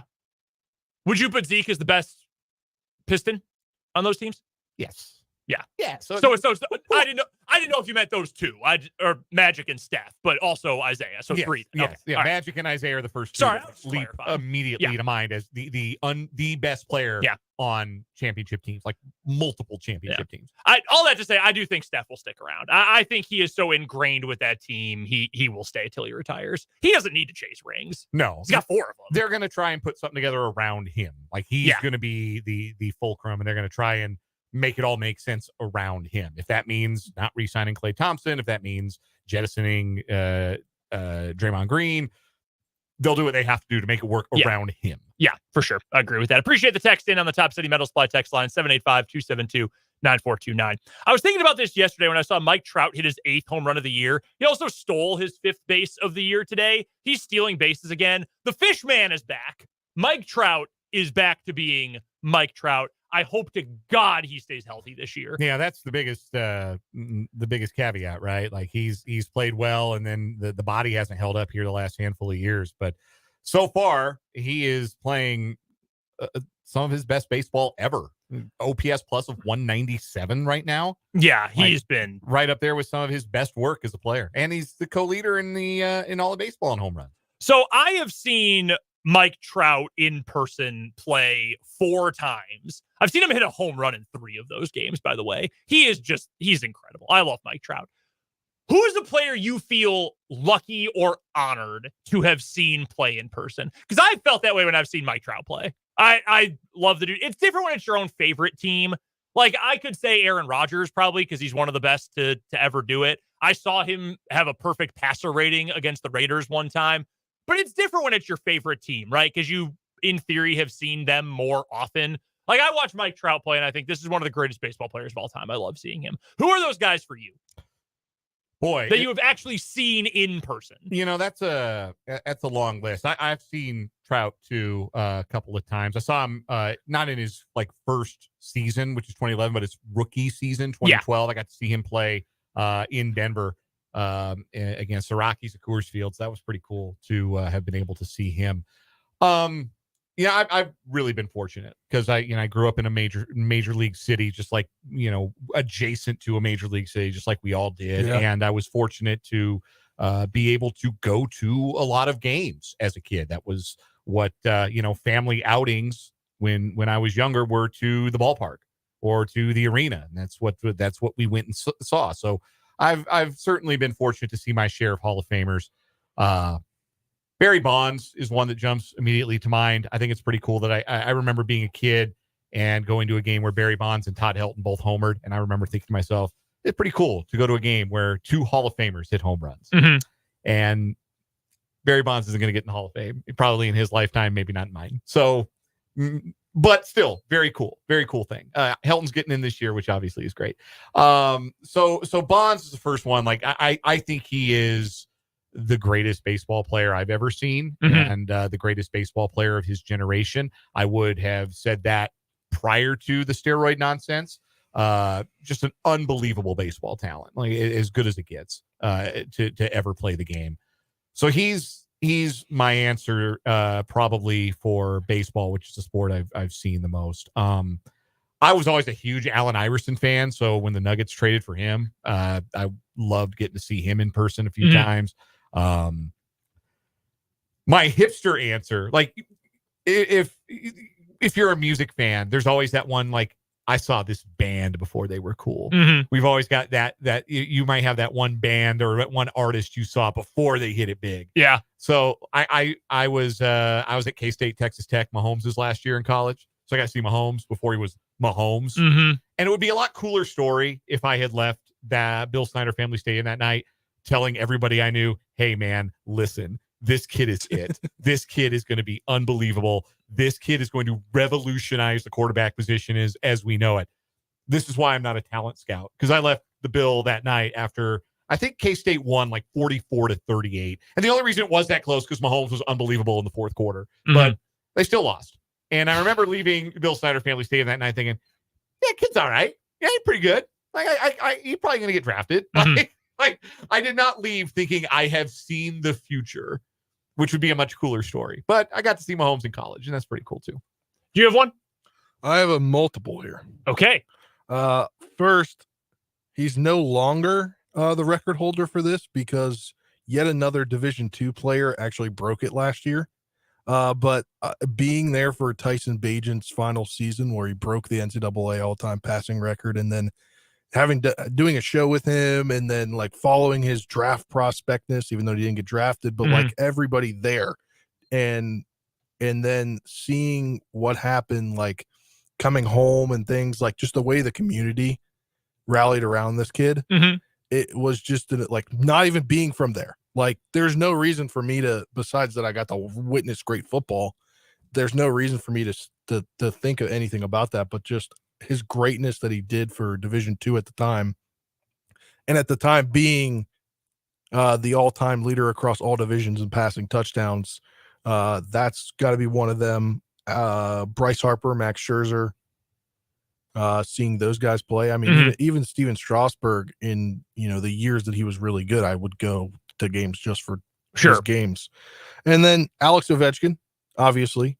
And then I was at a game where both Ovechkin and Crosby scored in. That's pretty cool. Yeah. So that's like an all-timer, like two of the modern day greats scoring in one game at their respective positions. Yeah, the one for me that stands out the most, I always think about this when I saw Trout. I never have gotten to see Ohtani play in person, which was a bummer. The time Dan and I tried to go cover a game and it was colded out. Yes. It was too cold to play. Too cold for Ohtani to pitch. He was scheduled to pitch. It was like 25 degrees in Kansas City on a Sunday afternoon, and they banged the game 30 minutes before first pitch. Rob Manfred still owes me my toll money from that drive. Is that when you left your charger there? Yes, I also left my laptop charger at the stadium that day. It was all bad. I think I ate 4 hot dogs before we left, though. It wasn't all bad. Oh my God, I ate so many hot dogs. It was awesome. Yeah, he's the one. NFL, I mean, seeing Patrick Mahomes in person is pretty incredible. Don't take that for granted, Chiefs fans, because he's pretty freaking special. Man, I think that's the only one that really, I guess I've only been to one NBA game in my life. I went to one game in 2009. I saw the Bulls in overtime. That would have been rookie D-Rose second year. It was December of 2009. So it was second year Derrick Rose. My math right? Yeah, second year Derrick Rose versus LeBron James Cavaliers. The Bulls won in overtime. So I have gotten to see LeBron in person. I guess that's one for me too. I got to go to it was the first time in Denver that Cleveland and Denver played when LeBron and Carmelo Anthony were rookies. That's pretty cool. And so it was the big deal. They made t-shirts. I wish I still had the t-shirt. It was like one of those like cartoon caricature pictures of both guys said rookie showdown or something like that. That's pretty cool. I really wish I still had that t-shirt, but I got to go to that. And that was maybe the one game, like you go to a postseason game in a sport, those feel like big events. That was the one regular season game I've ever been to where it felt like an event, like a happening. And some of that was through a connection that my family had. My brother and I went. It was me and my brother, and we ended up with club level seats that day. And there were a lot of the There were a lot of Broncos wandering around the club level, what was called the Pepsi Center that night. A lot of Denver Broncos, a lot of Colorado Avalanche, a lot of Colorado Rockies. Believe that. It was a happening. It was a big that was the place to be. That was the place where everybody had their eye on in the sports world that night, is what it felt like. And so that's my only time seeing LeBron in person, but pretty cool that I got the opportunity to do it his rookie year. First matchup between LeBron and Melo. I'll always remember that. A couple quick mentions here from the YouTube comments. First, George Brett. Yeah, I mean, if you got to watch George Brett play, I'm sure that's something you've been telling your kids or your family and friends ever since. Todd Help was that guy for me. Yep. Bo Jackson on a few occasions from Mark B on YouTube. Vance also says, I knew Gary Woodland when he was in high school. I've got another one. We'll count it. Lamar Jackson, Louisville final season. There we go. They came to Marshall. Okay. And Marshall, one of the Marshall players sacked him in the first drive. And then I don't remember the rest of the game because it was didn't go so well after that. Yeah. That's the hipster answer, right? That's the yes. I saw him before he was cool. I mean, he was getting cool because he was going to be won the a top. Heisman. Yeah, like that was the year he won the Heisman. He wasn't uncool, but you know what I'm saying. Yeah. That's a good one. From the Top City Metal Supply text line from the 615, Joe Montana as a chief. Okay. Yeah, pretty impressive. Also from the 785, Lou Brock and Bob Gibson. Yeah, that's pretty cool. Yeah, my that's pretty cool. Yeah. My father-in-law remembers seeing Ted Williams first time he went to a game at Old Municipal Stadium in Kansas City. Was against Boston and saw Ted Williams play. So that's probably his answer. I almost saw Kobe Bryant play. Almost? Yeah, because he didn't play in the game. Oh, that sucks. Because, whenever teams played the Wizards. Yeah. Little load management. Load management. I think the same thing for LeBron, too. Oof. When he was on the Cavs. Yikes. I've been to like 3 Wizards games in my whole life. And it was the Lakers, Cavs, and Raptors. And Storr set out for all of them? Yes. Man, I've been to a lot more NBA. Or they limited their play.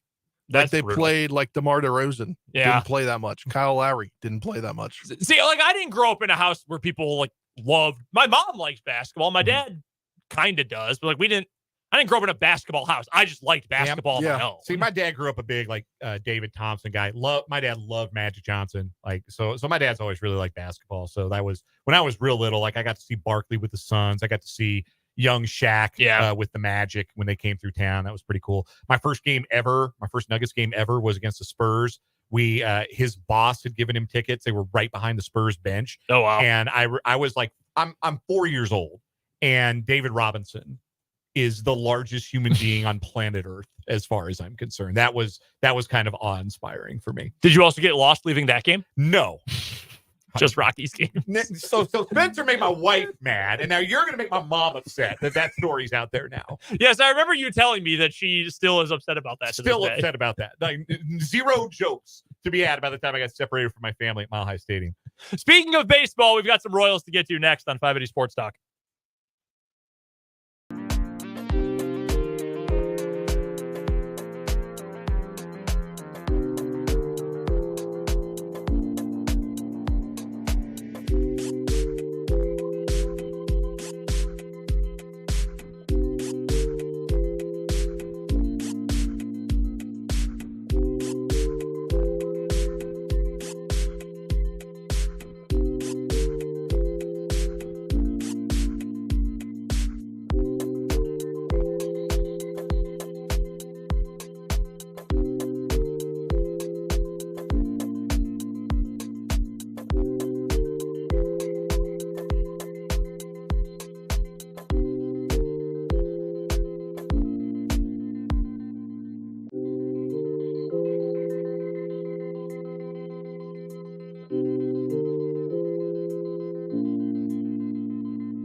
This is apropos of absolutely nothing. I just saw it a moment ago, though. It can't even be real. From where did this go?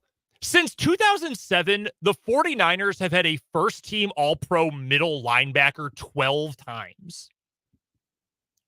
That's outrageous. Since what's the year? 2007. Oh, 07? Wow. So yeah, Patrick Willis, Willis and Fred Warner. Fred Warner.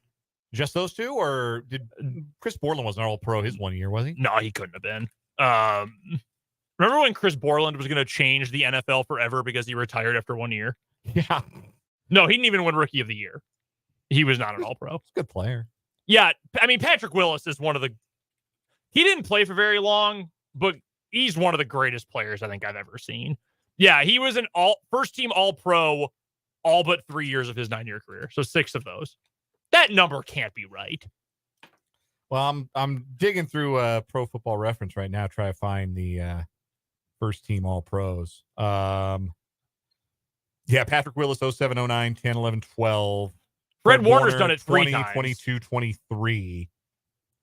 Yeah. Maybe it was maybe it also included second team. Now, if it included second team, I'm not going to find it where I'm at. Yeah, that's wild. Royals off tonight. Doubleheader yesterday split with the White Sox. Some possibly good news for Kansas City. Sounds like Michael Massey is going to be called up or recalled from his rehab assignment here in the new future. He is not going to play for the Storm Chasers after he had been a regular in that lineup the last few days. So they sent Nick Lofton down. They already announced that Lofton's being sent down. So they've got a space on the 26-man roster, and everybody assumes that's going to be Massey. Massey got off to such a bad start last year, like a cartoonishly bad start. Like his start to the season was so bad. He was striking out every other at bat. Like I'm trying to find, like, he was miserable. He didn't draw a walk till like Memorial Day. Like it wasn't quite that bad, but like, so here are the numbers. April, March, he batted 167 with a 352 OPS. And then he had a 940 OPS in May. And then he had a 387 OPS in June. And then July and August, in September, he was fine and finished with the flourish. He had 5 of his 15 home runs in the final month, had an 826 OPS in the final month. Left-handed bat, good defender at second base. I think he's the best option they've got. A little bit more thump than Adam Frazier. Frazier's probably got a little bit more on-base ability. Frazier hasn't hit a lick, but he's drawn some walks. Like Adam Frazier, I think, is a useful player, but Michael Massey should be the starting second baseman, starting Friday, moving forward. And higher upside for sure. Yeah, and a little more power, which is always good. You know, ball go far, team go far. Massey had 15 home runs last year, even in a year where he struggled so much out of the gate and had 2 of the first 3 months of the season where he didn't hit a home run. So second half of last year, he hit 11 of his 15 home runs.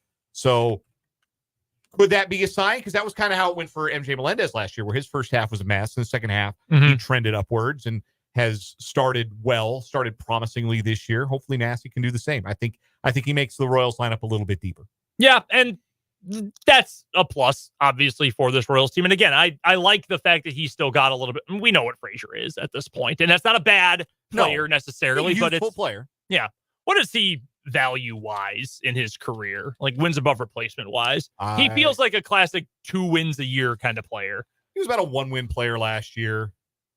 Okay, yeah. In fact, he hasn't been over 2 since 2021. So when he was a 4-win player between Pittsburgh and San Diego. Since then, he has been a grand total of worth 2.7 wins. So, I mean, he's a fine depth piece to have. You can start him if needs be, but I agree with you. I'd much rather see Michael Massey in there, hopefully, as soon as possible. Maybe even this weekend when the Royals take on the Baltimore Orioles.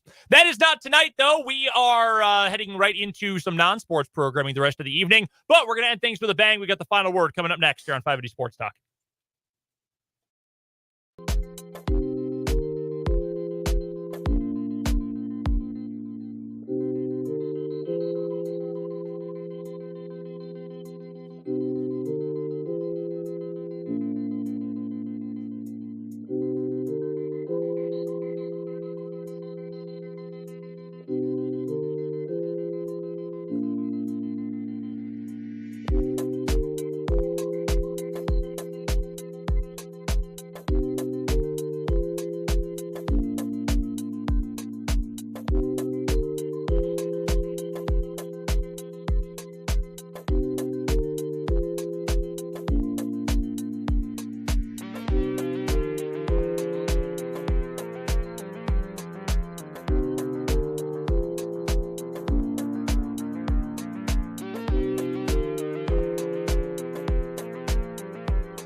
Dave Ramsey is pounding on the studio door, demanding to be let in sooner rather than later. So we got to get out of here with a quick final word. Dan, you are up first. Final word for me. Never going to apologize for a 500 road trip. And that's what the Royals just concluded. 3-3 on their trip to see the Mets, who have actually caught fire. That series loss doesn't look nearly as bad now that they've won 10 of their last 13. And a series win over the White Sox, which would have been nice to get the sweep. But 2 out of 3 on the road is solid. And this weekend, we're going to learn a lot about this team as they welcome in the Orioles for a 3-game series.